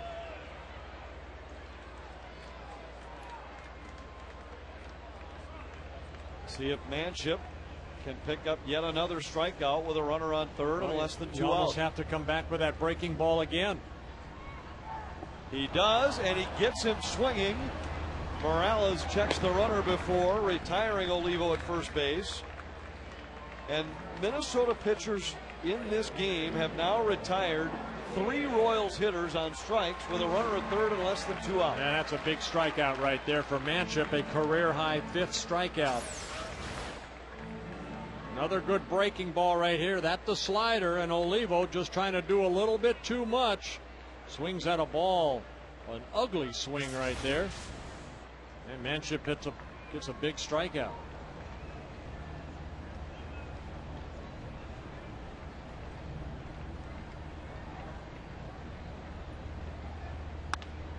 Ground ball right at Punto. Manship pitches out of what could have been a game-clinching rally for the Royals. 5 full. It's still 4-0 Kansas City.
chance in the third inning against Zach Greinke, who in the bottom of the lineup provided them with the bases loaded, nobody out, but then Greinke got Cabrera before facing Mauer and Cooper. Yeah, he did a great job of working out of that jam with the leadoff walk of Tolbert, and then you saw the infield base hit by Punto, and then the kind of a flare hit off the bat of Span.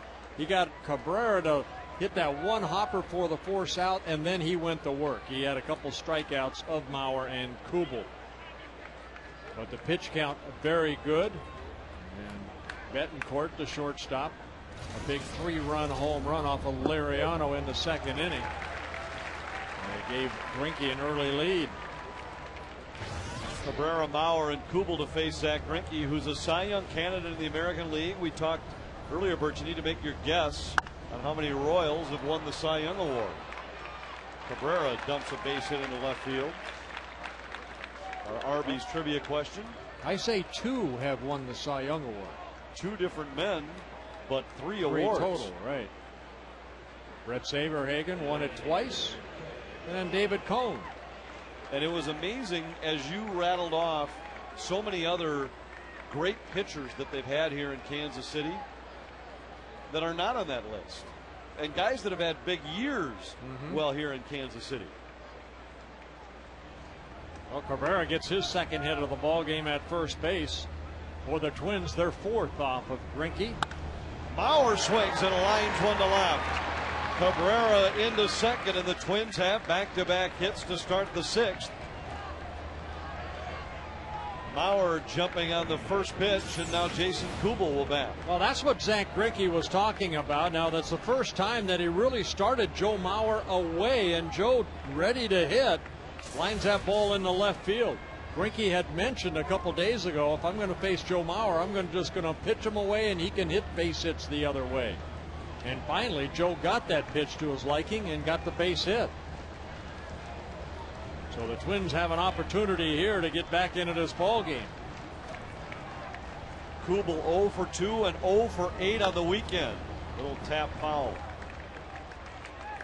We've talked about the mental part of this game so many times this season, Bert, and where a pitcher can feel confident against a hitter or in a ballpark. You get the feeling from Kubel that right now he is hurting for confidence here in Kansas City. Oh, yeah. You know what? I was talking to Tony Oliva. They're doing the Spanish network here today, and the broadcast. And, you know, Tony said he loved hitting in this ballpark. He said, I remember hitting almost 400 in this ballpark. But he said there are some other ballparks I didn't like hitting in. So it's just, it becomes more the mental thing than the physical thing. You saw that frustration Kubel showed after he struck out in the 3rd to end the inning, slamming his bat down. Boy, one big swing here could relieve an awful lot of that frustration. You don't see that from Jason too often. You know, he's a pretty mild-mannered type of player. Fouled away, and he's behind Greinke, a ball and 2 strikes. The numbers to which we refer, Kubel this season 4 of 30 here in Kauffman Stadium. Coming into today, only 180 in his career here. And he's facing a guy that has had a lot of success here at Kauffman Stadium this year. 16 starts coming into this start. Greinke 9-3 with a 1.73 earned run average. The 1-2. Grounded foul. He tried to go back to that slider and left it out over the plate a little bit. It's the same slider that struck Kubel out last time, but that pitch was down and in. When you're down 4 against a guy like Greinke, you have to wonder how many chances like this you're going to get in the ball game. The Twins already just 1 for 6 with men in scoring position. You get 1, maybe 2, maybe 3 chances against Greinke. They didn't do anything in the 3rd inning. Now they have their second opportunity here in the 6th. Kubel takes low. 2 balls, 2 strikes. And a good take right there by Kubel. And what made the opportunity in the 3rd inning even more frustrating is that you had the heart of the lineup at the plate with the bases loaded, nobody out, Cabrera, Mauer, and Kubel, and they could not get a run against Greinke. Now 2 on with nobody out. The 2-2. Kubel fouls it away and stays alive.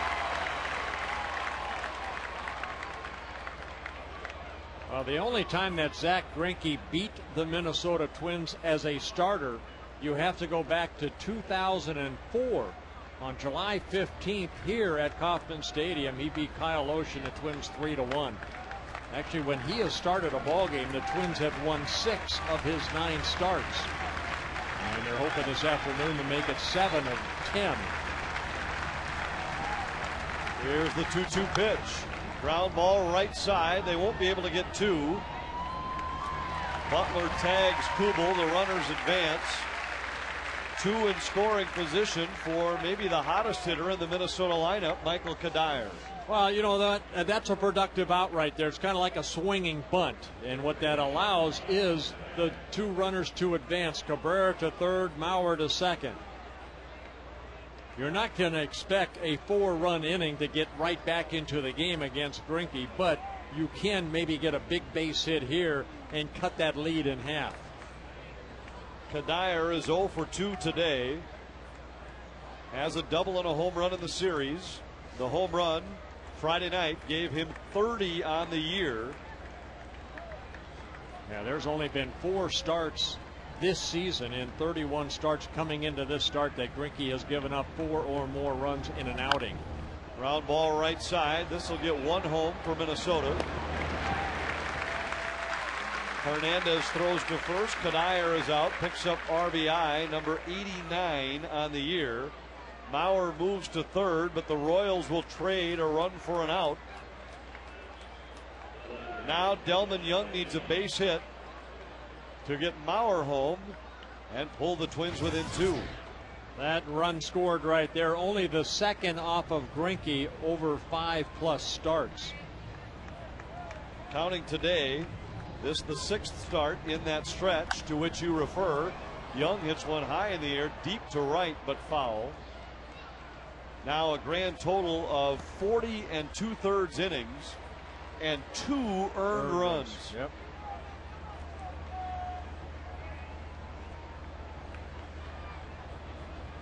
Young had a base hit against Greinke in the 2nd inning. He's 1 for 2.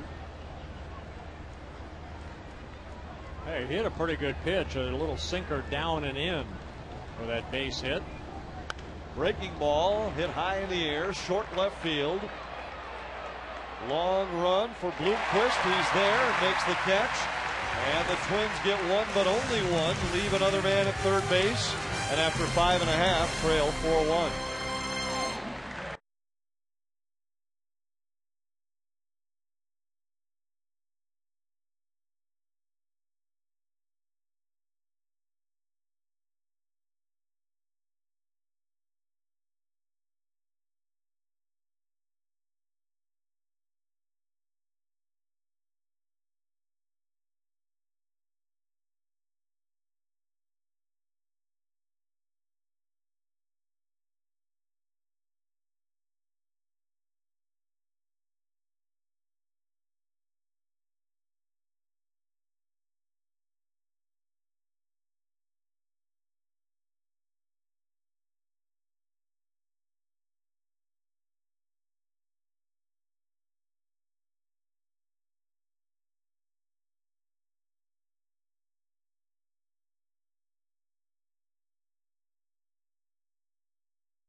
But they leave a man stranded at third and trail 4-1 as we move into the bottom of the 6th at Kauffman Stadium.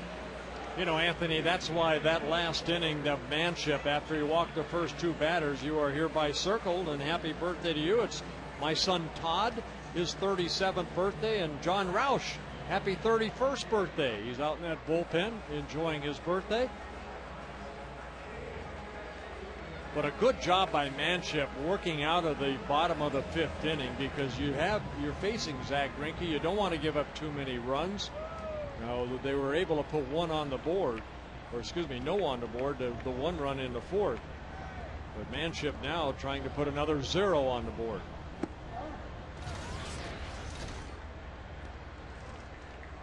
Betancourt, Hernandez, and Bloomquist for the Royals in the 6th. Betancourt had a big afternoon, a 3-run home run in the 2nd, doubled and scored in the 4th, and adds another base hit to start the 6th. He's going to try for 2. Delvin Young's throw. They got him at second base. What a throw. What a throw by Delvin Young.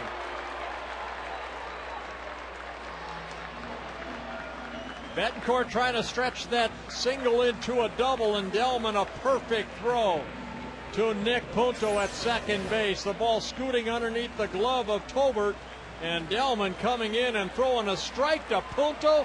He applies the tag very quickly, and Betancourt the first out here. What a great defensive throw by Delman Young. Twins have played very good defense on this road trip. 3 games in Chicago, and now the 3 here in Kansas City.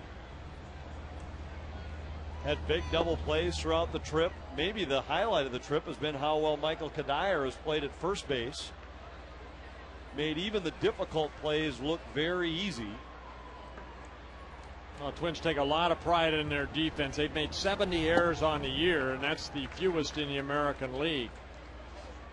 Example last night was the play on the ground ball to second base where Nick Punto threw to the pitcher covering. Ron Gardenhire talked about that today and said, you know, it's one of the very basic plays that we execute all the time in our fundamental work. Hernandez with a single into left center. Fan Appreciation Weekend presented by DQ starts Friday night. First of 3 between the Twins and the Royals. All fans that come out to the Dome that night will get a 2009-2010 Target Field calendar. Call 833-TWINS or log on to twinsbaseball.com and pick up your tickets for Fan Appreciation Weekend. Jeff Manship replaced by Bobby Keppel with the Royals on top 4-1.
It may not be reproduced or retransmitted in any form, and the accounts and descriptions of this game may not be disseminated without the express written consent of the Minnesota Twins, LLC.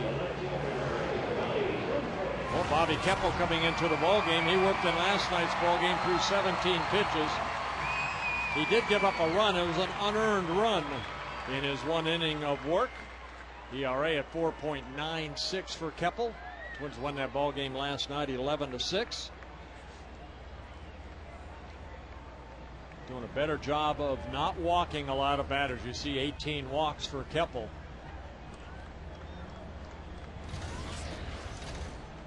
Sinker slider pitcher. In his last 11 appearances, he's walked only 2 men. They both came in the same outing at home against Oakland. In 10 of his last 11, he has not walked a batter. Walks have plagued the Twins today. They've issued 6, 3 each by Liriano and Manship. 1 on, 1 out. And the 1-strike pitch grounded up the middle. Could be 2. Cabrera on the bag for 1. On to first, double play. Keppel gets the Twins out of the 6th with no damage. The double play helps. Kansas City still leads it 4-1.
Circle, and Twin fans, don't forget at Twin home games, you'll bring your Circle Me signs, and you might find yourself in a Minnesota Lottery winner circle, or you could win $100 worth of lottery scratch-off tickets, courtesy of the Minnesota Lottery. Zach Greinke will face the bottom third of the Minnesota lineup in the 7th. Now 75 pitches for Greinke over the first 6 innings, and again, that's how you get deep into the ball game. 27 now of his 32 starts. Greinke has worked at least 6 innings in a game. We talked about his pursuit of the Cy Young earlier, and the only statistical category where he might fall short is wins with 15. He's second in the league in strikeouts, first in the league in ERA. The 15 wins have come for a ball club that has struggled most of the year. They've won only 63. But when you look at the fact that he has 9 times left a start with the Royals having scored 0 or 1 run, it puts into perspective his inability to win games. He's twice left games behind 1-0, twice left games tied 1-1, and 1 time left a scoreless tie. Well, I mean, in the open, I talked about the scouting report, the Schmeltz Countryside scouting report, about he's, over his last 5 starts, he'd allowed only 1 run, but his record was 3-0. He should be 5-0 if you only allow 1 run in 5 starts. Here's the 2-2 to Morales. Grounded into right field for a base hit.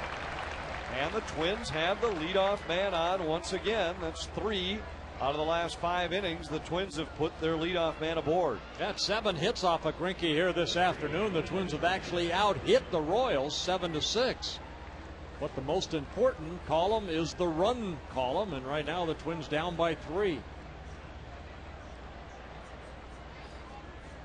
Matt Tolbert has walked and struck out. He's had a very good series, 4 for 10 with a double and 4 runs scored.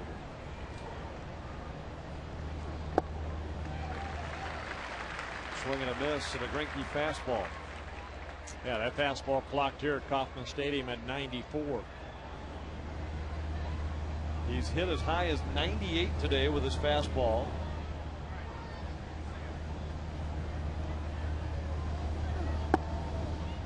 Off speed away, 1 ball, 1 strike.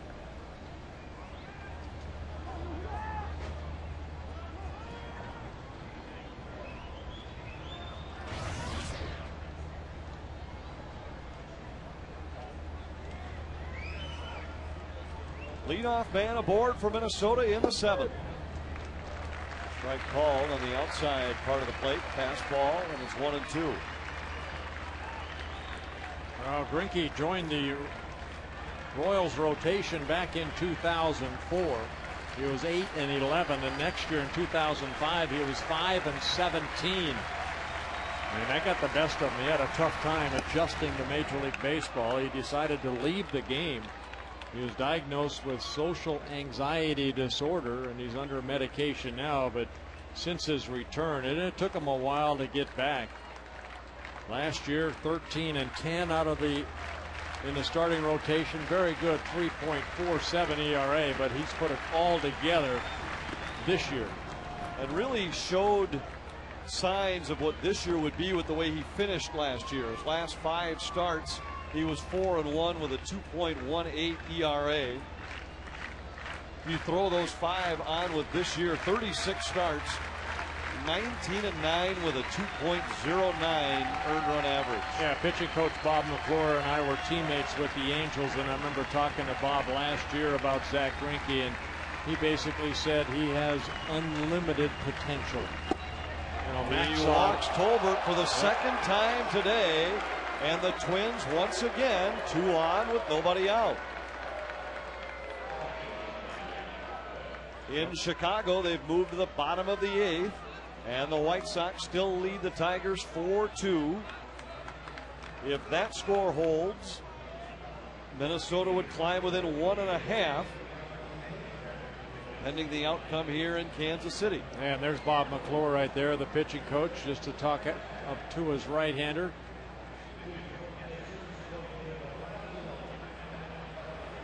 Trying to get him refocused right here.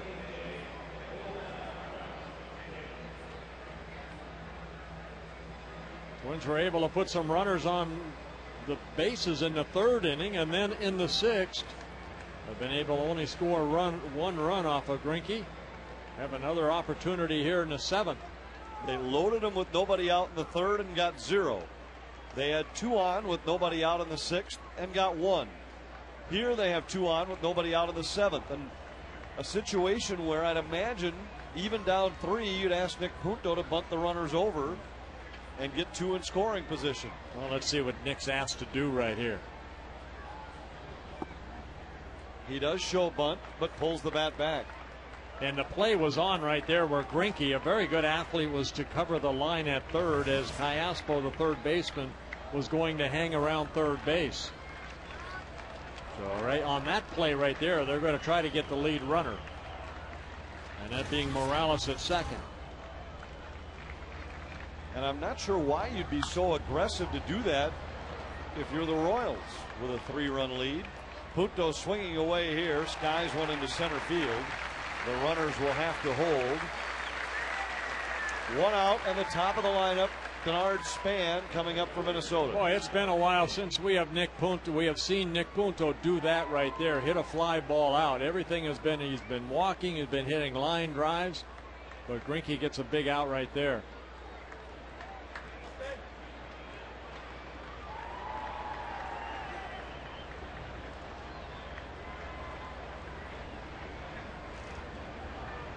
Span today is 1 for 3 and a single in the 3rd. A little blooper over the head of the 3rd baseman, Cayaspo. Fastball outside corner for a strike.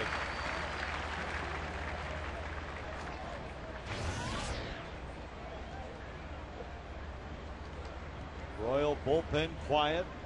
Greinke's thrown 89 pitches so far in the game.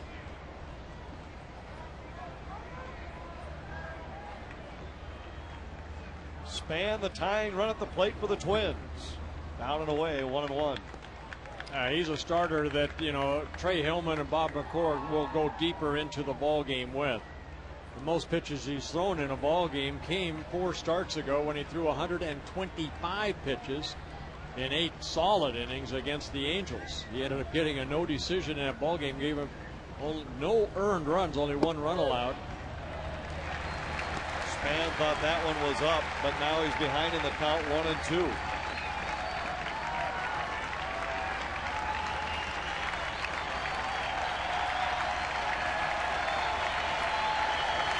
Malone starting to get loose for Kansas City.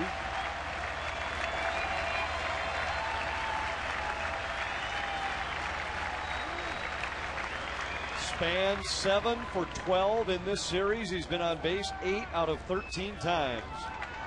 An amazing impact on this Minnesota lineup after he missed the last 2 games of the Chicago series.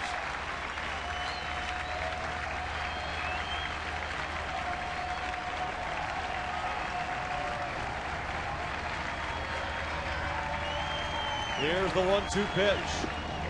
Low, 2-2. Good take right there by Span. He tried that slider down and in, and Span took it. Greinke was 6 strikeouts in the ball game. His 6th strikeout came in the 5th inning. So he has not had a strikeout over the last couple innings.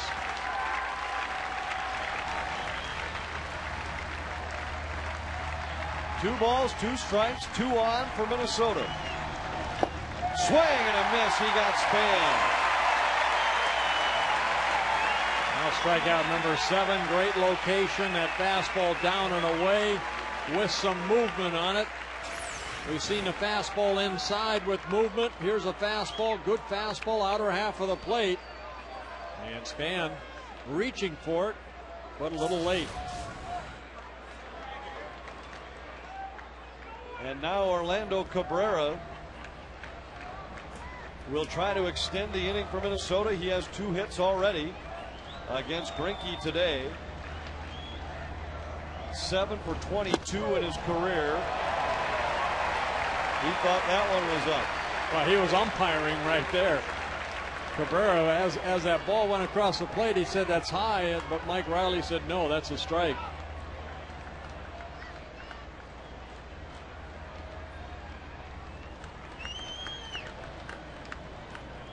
Cabrera scored the only Minnesota run after he led off the 6th with a base hit. Has a chance to drive in a run here with 2 on and 2 out.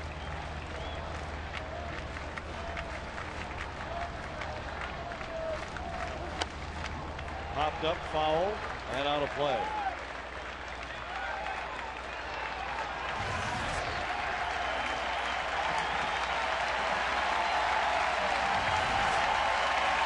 Greinke trying to work out of a jam again. He's done it all afternoon. Well, these fans here in Kansas City have not had a lot of opportunity to stand and applaud throughout the long summer.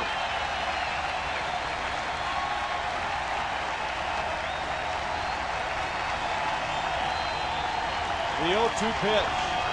Got him. Nope, foul. Cabrera got a piece and stays alive.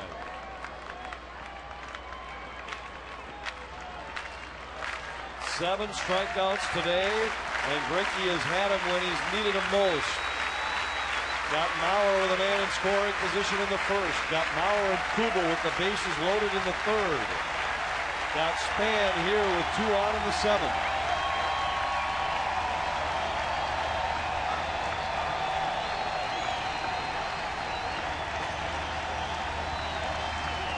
And now gets Cabrera with a 98-mile-an-hour fastball. Minnesota leaves 2 more stranded after 6.5. It's 4-1 Kansas City.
game summary.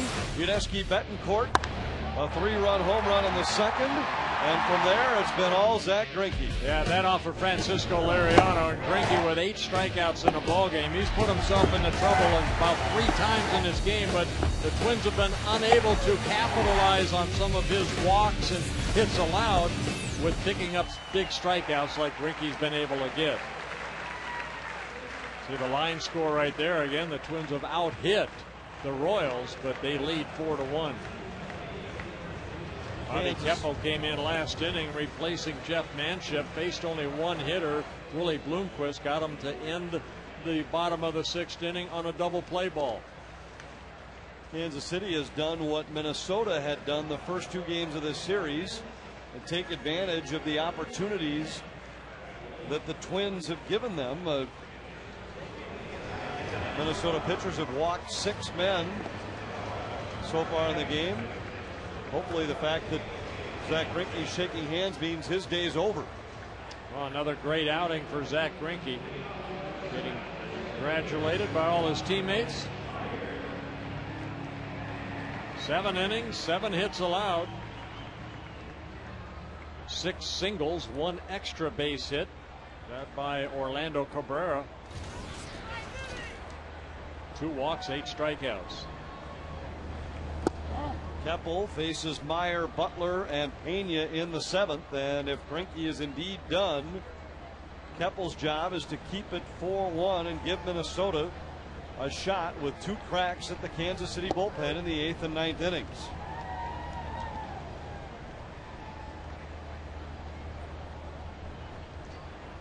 Meyer 0 for 2, just 1 hit in the series, 1 for 8.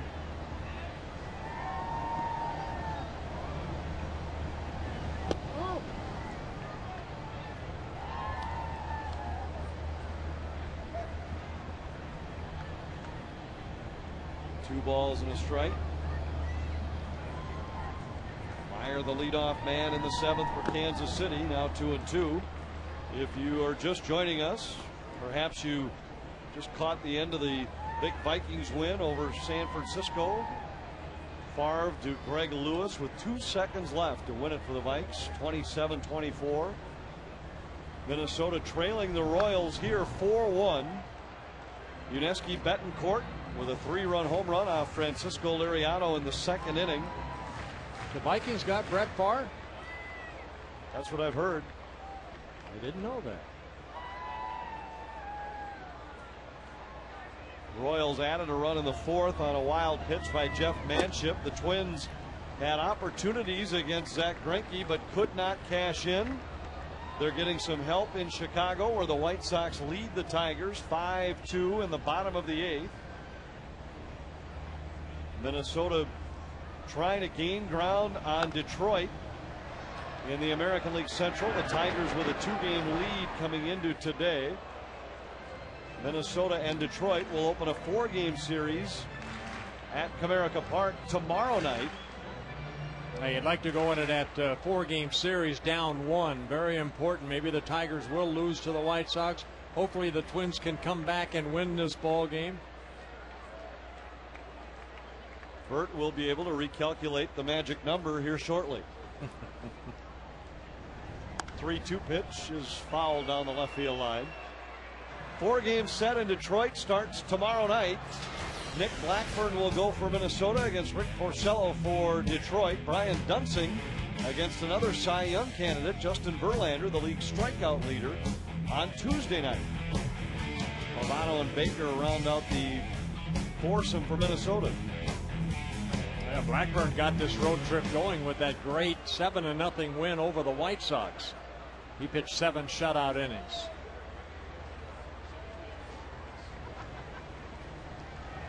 Series starts tomorrow night at 6. Right at Cabrera. And Meyer is the first out here in the 7th. Visit the official online shop at twinsbaseball.com. Browse the largest online selection of authentic Twins gear like caps, t-shirts, jerseys, collectibles, and more. Get your Twins gear straight from the source. Twinsbaseball.com. Could grab tickets if you're interested for the Twins and the Royals at the Dome next weekend. Final home series, final regular season series ever at the Dome.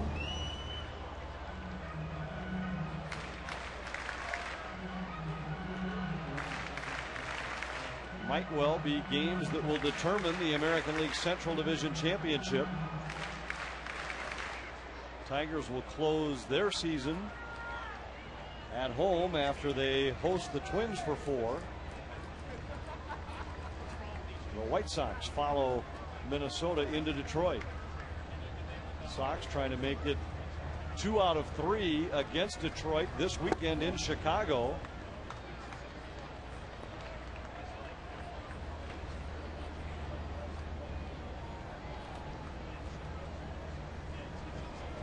Billy Butler 0 for 2, couple of strikeouts. Joakim Soria in the bullpen for Kansas City. Another certain piece of this future for the Royals. Well, you know, Soria numerous times this year has come in to try to get a 2-inning save. Saw Zach Greinke right there. The bullpen has just been so inconsistent, and looks like Trey Hillman's going to go with his closer, maybe to get to a 2-inning save if possible. Well, he certainly wants to do everything he can to help Greinke pick up win number 16. He knows full well that the one knock against Greinke has been the lack of wins. In Chicago, the White Sox adding to their lead in the 8th inning. Carlos Quentin, a 3-run home run, and the White Sox lead the Tigers 8-2 in the bottom of the 8th. Thank you, Chicago. Ron Gardenhire, half in jest, commented about it as the Twins were leaving Chicago after their sweep Monday, Tuesday, Wednesday, where he said, well, this couldn't have worked out better. We got the sweep, and I think we did just enough to wake up the White Sox bats. Chicago scored 6 in each of the last 2 games of the series, and that has carried over into this series against Detroit, where the White Sox have scored runs in bunches. And if that lead holds, they will indeed take 2 of 3 from the Tigers. Well, Keppel had a good battle with Meyer. Finally got him to hit that soft line drive to Cabrera for the first out. But right here, good grab by Punto and a double play. Very nice. Twins get 2 again, and at the end of 7, it's still 4-1 Kansas City.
I-29 is brought to you by Dairy Queen, featuring the Blizzard of the Month Oreo Cookie Jar.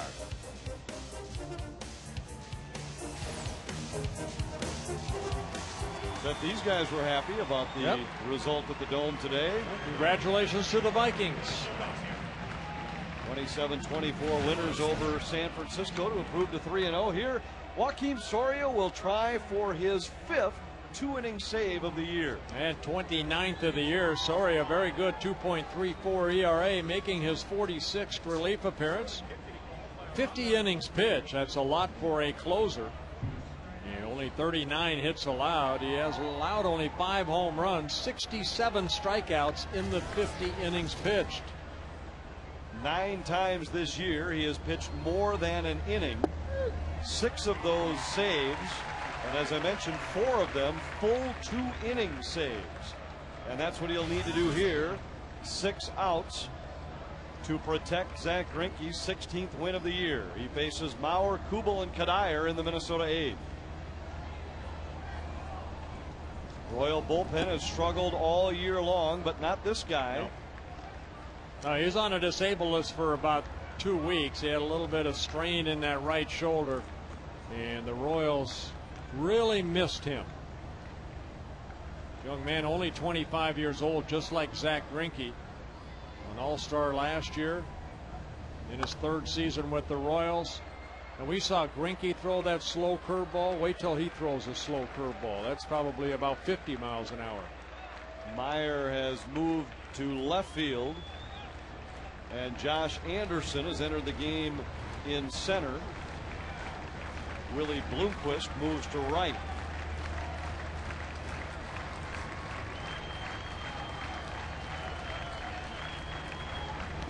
There's the slow curve, and Mauer is out on strikes. Nope, they say it hit the ground. Yeah, all Joe Mauer asked Mike Riley is that did that ball hit the ground, and no argument from Olivo, the catcher. Third base umpire Eric Cooper helping out right here. You can see where it hit the ground before Olivo could grab it. Mauer has already struck out twice today. He singled in the 6th. He's 1 for 3. Line drive and a base hit into left field. Mauer has his 2nd hit of the game. And not surprisingly, as the series winds down, he's hit 400 again for the series. 4 for 10. Well, he got that, he hit that foul ball that landed just before Olivo's glove, and right there, Joe Mauer, like he does so well, just taking the ball the other way. Jason Kubel will bat, hitless for the weekend. Now you're in a spot where no matter what happens today, win or lose, you're heading into one of the biggest series of the season, and you need this guy to be heading in confidently. This at bat, which might be his last of the weekend in Kansas City, might carry more into Detroit than it will impact today's game. I don't think it will. I think, Jason Kubel's been around the block many times. He knows that, he's already said he doesn't like hitting in this ballpark. He'll enjoy leaving this place and going to Detroit. It'll be an uplift for him. He'll be a happy guy on the plane. Oh, yes. But don't you think a base hit in this last one will be nice? And you don't want to do that. That's exactly what he did. Throw to first, pulls Butler off the bag, but he still gets the tag on the Kubel. Kubel 0 for 10 with 5 strikeouts and 2 double plays in Kansas City. And running back right there, I'm sure he's saying, let's get out of this city, this Kansas City. Soria, good throw right there to the shortstop Betancourt. And Butler coming off the bag and having to tag Kubel right there for the double play. 2nd double play the Twins have hit into. Twins have had the leadoff man on in 4 of the last 6 innings, and yet have scored only 1. Kadire 0 for 3, knocked in the only Minnesota run with a ground ball in the 6th. His 89th run batted into the year, meaning his next RBI will give the Twins 3 with 90 in the same season. Yeah, and 4 actually with 90 or more. It's never been done in Twins history. because Justin, even though his season is done, has 100. Line drive and a base hit into center field. Kadyr's first hit of the day is 4th of the series. Soria right there left a little breaking ball up, and Kadyr took it right back up the middle.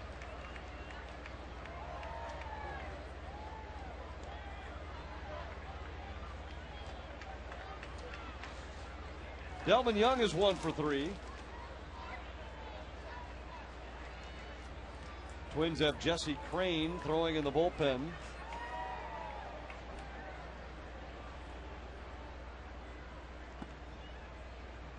Ron Gardenhire said even if he had to go to the bullpen early, he wanted to make sure that however he mixed and matched the rest of the way, that he kept everybody available going into the Tigers series. And we talked about it early. Other than Jeff Manship, they've done that. Keppel an inning and a third, but inning and 2/3, but the 2/3 of an inning was on one swing. He'd likely be available tomorrow if needed. If Crane comes in to throw the 8th, you wouldn't have used any of your other guys for more than an inning. Right.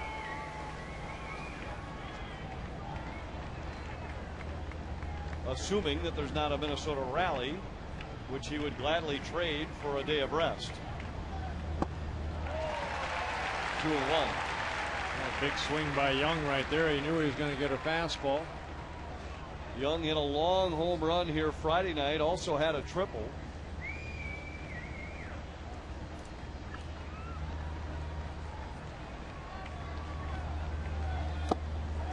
2-2.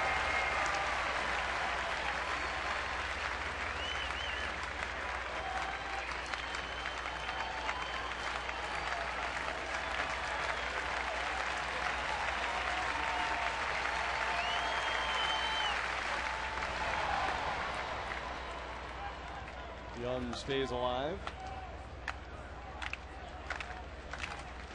Soria last year 42 saves for the Kansas City Royals with a 1.6 ERA and 63 relief appearances. And he has 10 career saves against the Twins. It's Delman Young. And the Twins have 2 on with 2 out. And yet another chance to cut into the Kansas City lead. Only the second hit batsman of the year for Soria. The ball riding in on Delman, and he just turns, ends up hitting him in the hip. And Delman will take first base.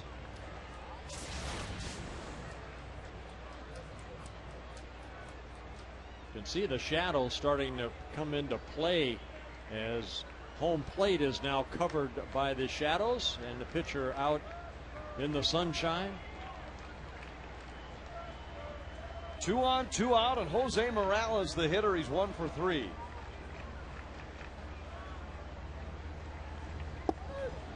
Big strike one. Morales at 340 on the season.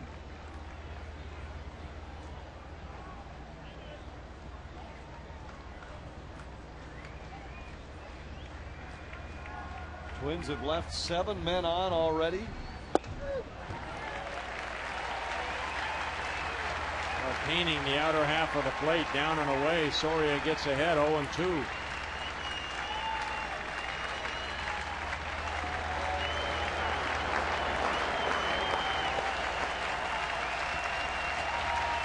Twins need a big hit right here. Here's the 0-2 pitch.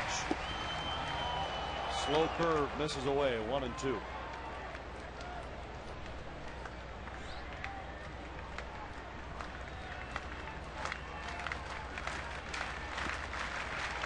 Five of the 7 that the Twins have left stranded have been in scoring position. They have another man there now with 2 out in the 8th. Here's the 1-2. Foul back.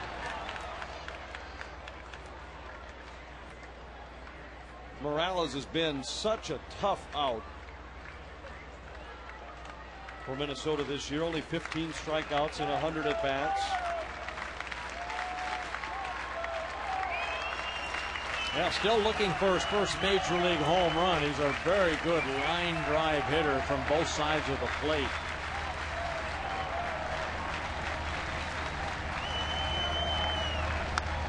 On ball right side. Butler has it. Minnesota leaves 2 more in the 8th.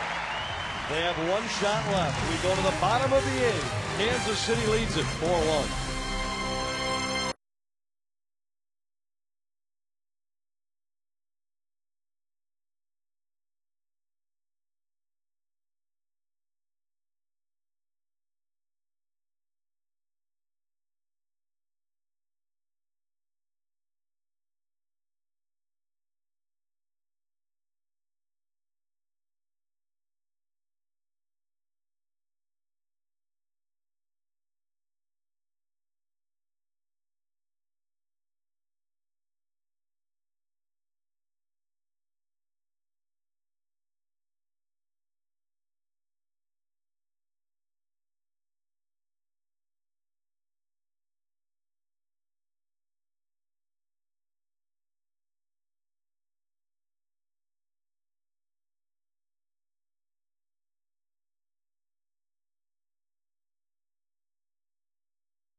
Twins unable to put a run on the board. And Jesse Crain coming in to work the bottom of the 8th inning, making his 51st relief appearance. Jesse has been outstanding. In the month of September so far, Jesse now in 12 appearances, he has worked 10 2/3 innings, allowed only 4 hits, 4 walks, and 6 strikeouts. And he's won 3 times out of the bullpen. 7-game winner out of that bullpen for the Twins. That ERA going lower and lower right now at 4.86.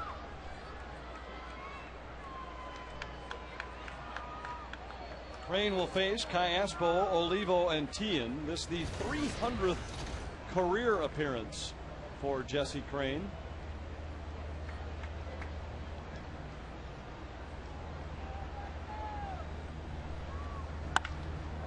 High in the air, deep right field. Kubel back at the track, backpedaling, and makes the catch. Twins got the help they were looking for from Chicago. The White Sox over the Tigers 8-4. Chicago takes 2 of 3 from Detroit. And at this moment, Minnesota is a 1.5 out in the American League Central. And remember that 4-game series in Detroit, and then the Chicago White Sox go to Detroit. They finish against the Tigers in Detroit, while Minnesota comes back home, closes out the Metrodome against the Kansas City Royals. The fish shot in the infield. Cabrera has it for Minnesota.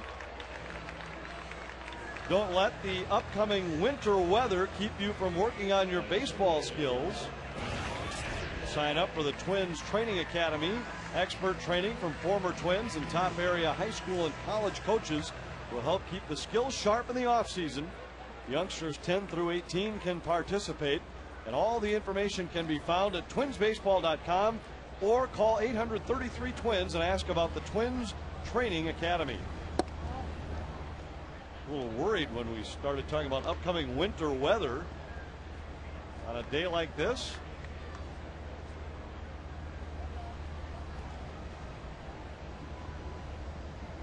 Absolutely perfect weather in Kansas City this week. Line right at Cabrera. Crain has a 1-2-3 8th inning. The Twins have 1 shot left against the Royals in Soria.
Well, Zach Greinke had the Minnesota bats asleep a good part of the day. Well, Twins had their chances. They were just unable to take advantage of some of the situations they found themselves in. Joaquin Soria starting his second inning of relief of Zach Greinke. Twins about hit the Royals 9-6, but the Royals have that 3-run lead. Tolbert, Junto, Span for Minnesota. And Soria is quickly ahead of Tolbert 0-2. Matt has walked twice and struck out.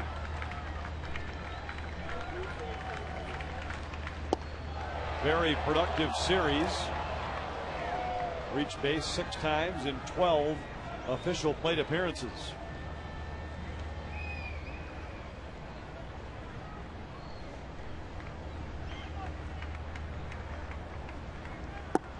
Two and two.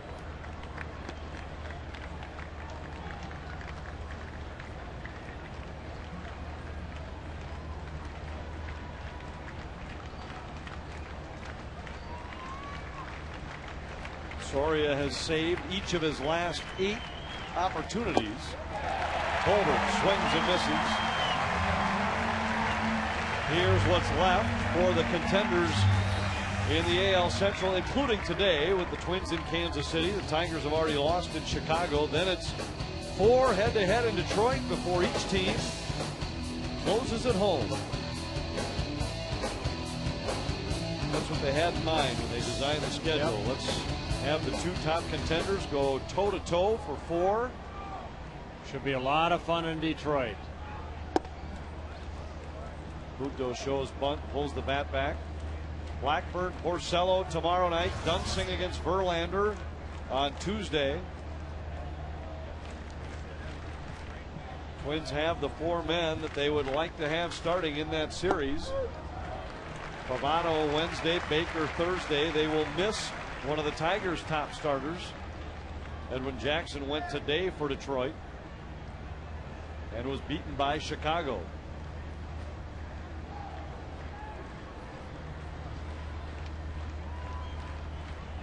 One ball, one strike. Now 2-1.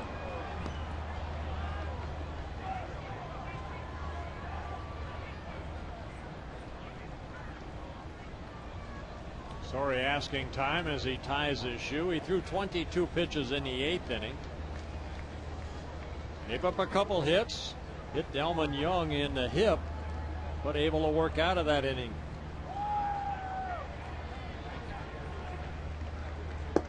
Junto takes a strike.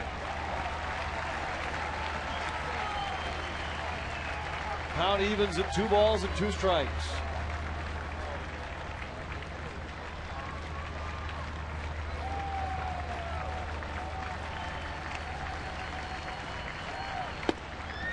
Lays off 3-2. Minnesota offense has been the story on this road trip. 23 runs in Chicago. 20 in the first 2 games of this series. But they have been silenced by Greinke and Soria here this afternoon. 3-2. Tap to short. Betancourt for first, 2 out. And Denard Span, the last chance for the Twins. Nice play right there by Betancourt, coming in and getting that little short hop and then showing off that strong arm.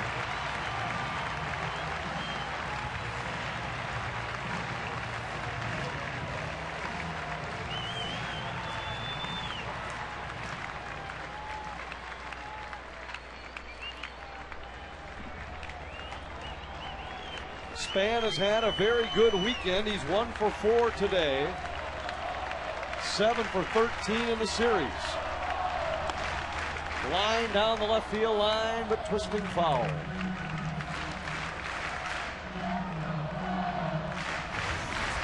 See if Span and Cabrera can find their way on base and give the big Minnesota lefties one more shot.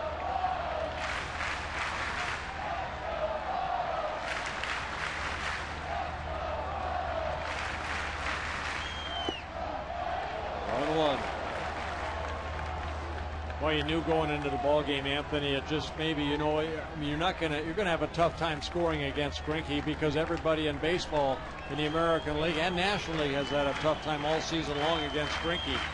And it was really one mistake by Francisco Liriano in the second inning. He left that fastball not in far enough to Betancourt, and Betancourt hit that 3-run home run. And Grinke took it over from there. 7 very good innings for Grinke. Now Soria trying to finish it off with 2 shutout innings. 3-1.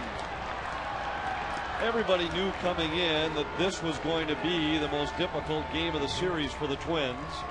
It's why the Pavano win against Tejeda in the opener was so important.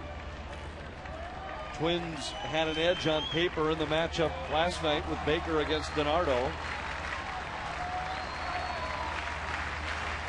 Here's the 3-1. Line toward right and through for a hit. Minnesota's alive. Tying run is on deck if Cabrera can extend the inning. And Denard Span continues to swing a hot bat. Another multi-hit game for Denard Span, his 51st of the year. Soria fell behind. Going to challenge him with a fastball, and Span won that battle. Cabrera has had a good day today with 2 hits. Scored the only Minnesota run in the 6th. They're not holding Span. He thought about running on that pitch, but opted against it. If Cabrera could find his way on, the Twins would get the league's best hitter to the plate with a chance to tie it.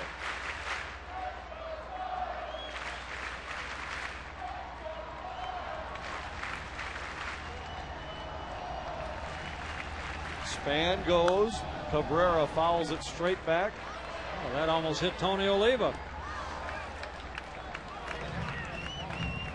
Tony would have had it.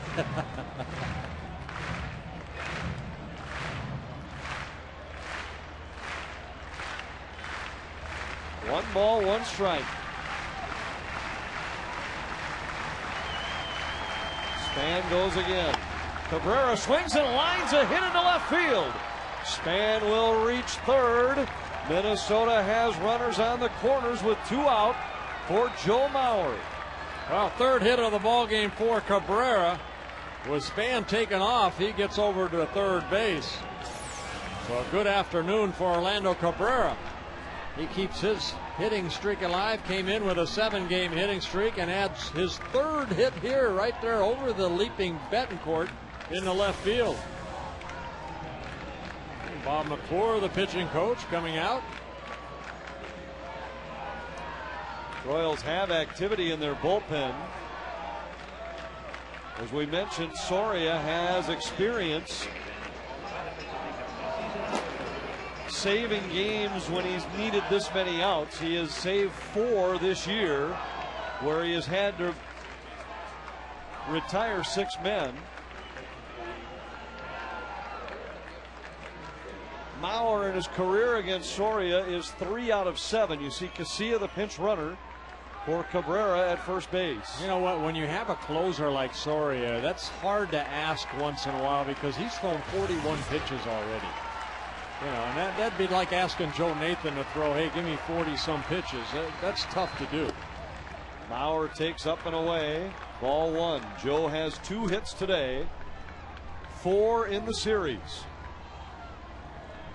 What a way to wrap up a series. Well, Joe is 4 for 8 lifetime against Soria with that base hit he had last inning. High 2-0. Royals have their best relief pitcher on the mound. The Twins have the best hitter in the league at the plate, representing the tying run in the 9th.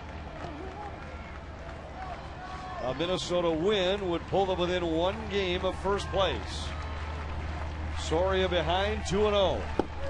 Now 2-1. And Mauer's last home run came on September 19th against the Tigers. It was against Justin Verlander, that Saturday afternoon ball game. A solo home run in the 1st inning. Even though Soria has had the number of long outings that we mentioned earlier, KCA runs and Maurer fouls it away. He is now within a pitch of his high pitch total this season. Through 45 in a 2-inning save at Oakland back on September 1st. 2 balls, 2 strikes, 2 out. 2 men on for Minnesota. Ground ball up the middle. Betancourt to his left. Throws and got him. Soria saves it for Greinke. Minnesota falls short in their bid for a sweep as the Royals take the finale 4-1. Now Zach Greinke goes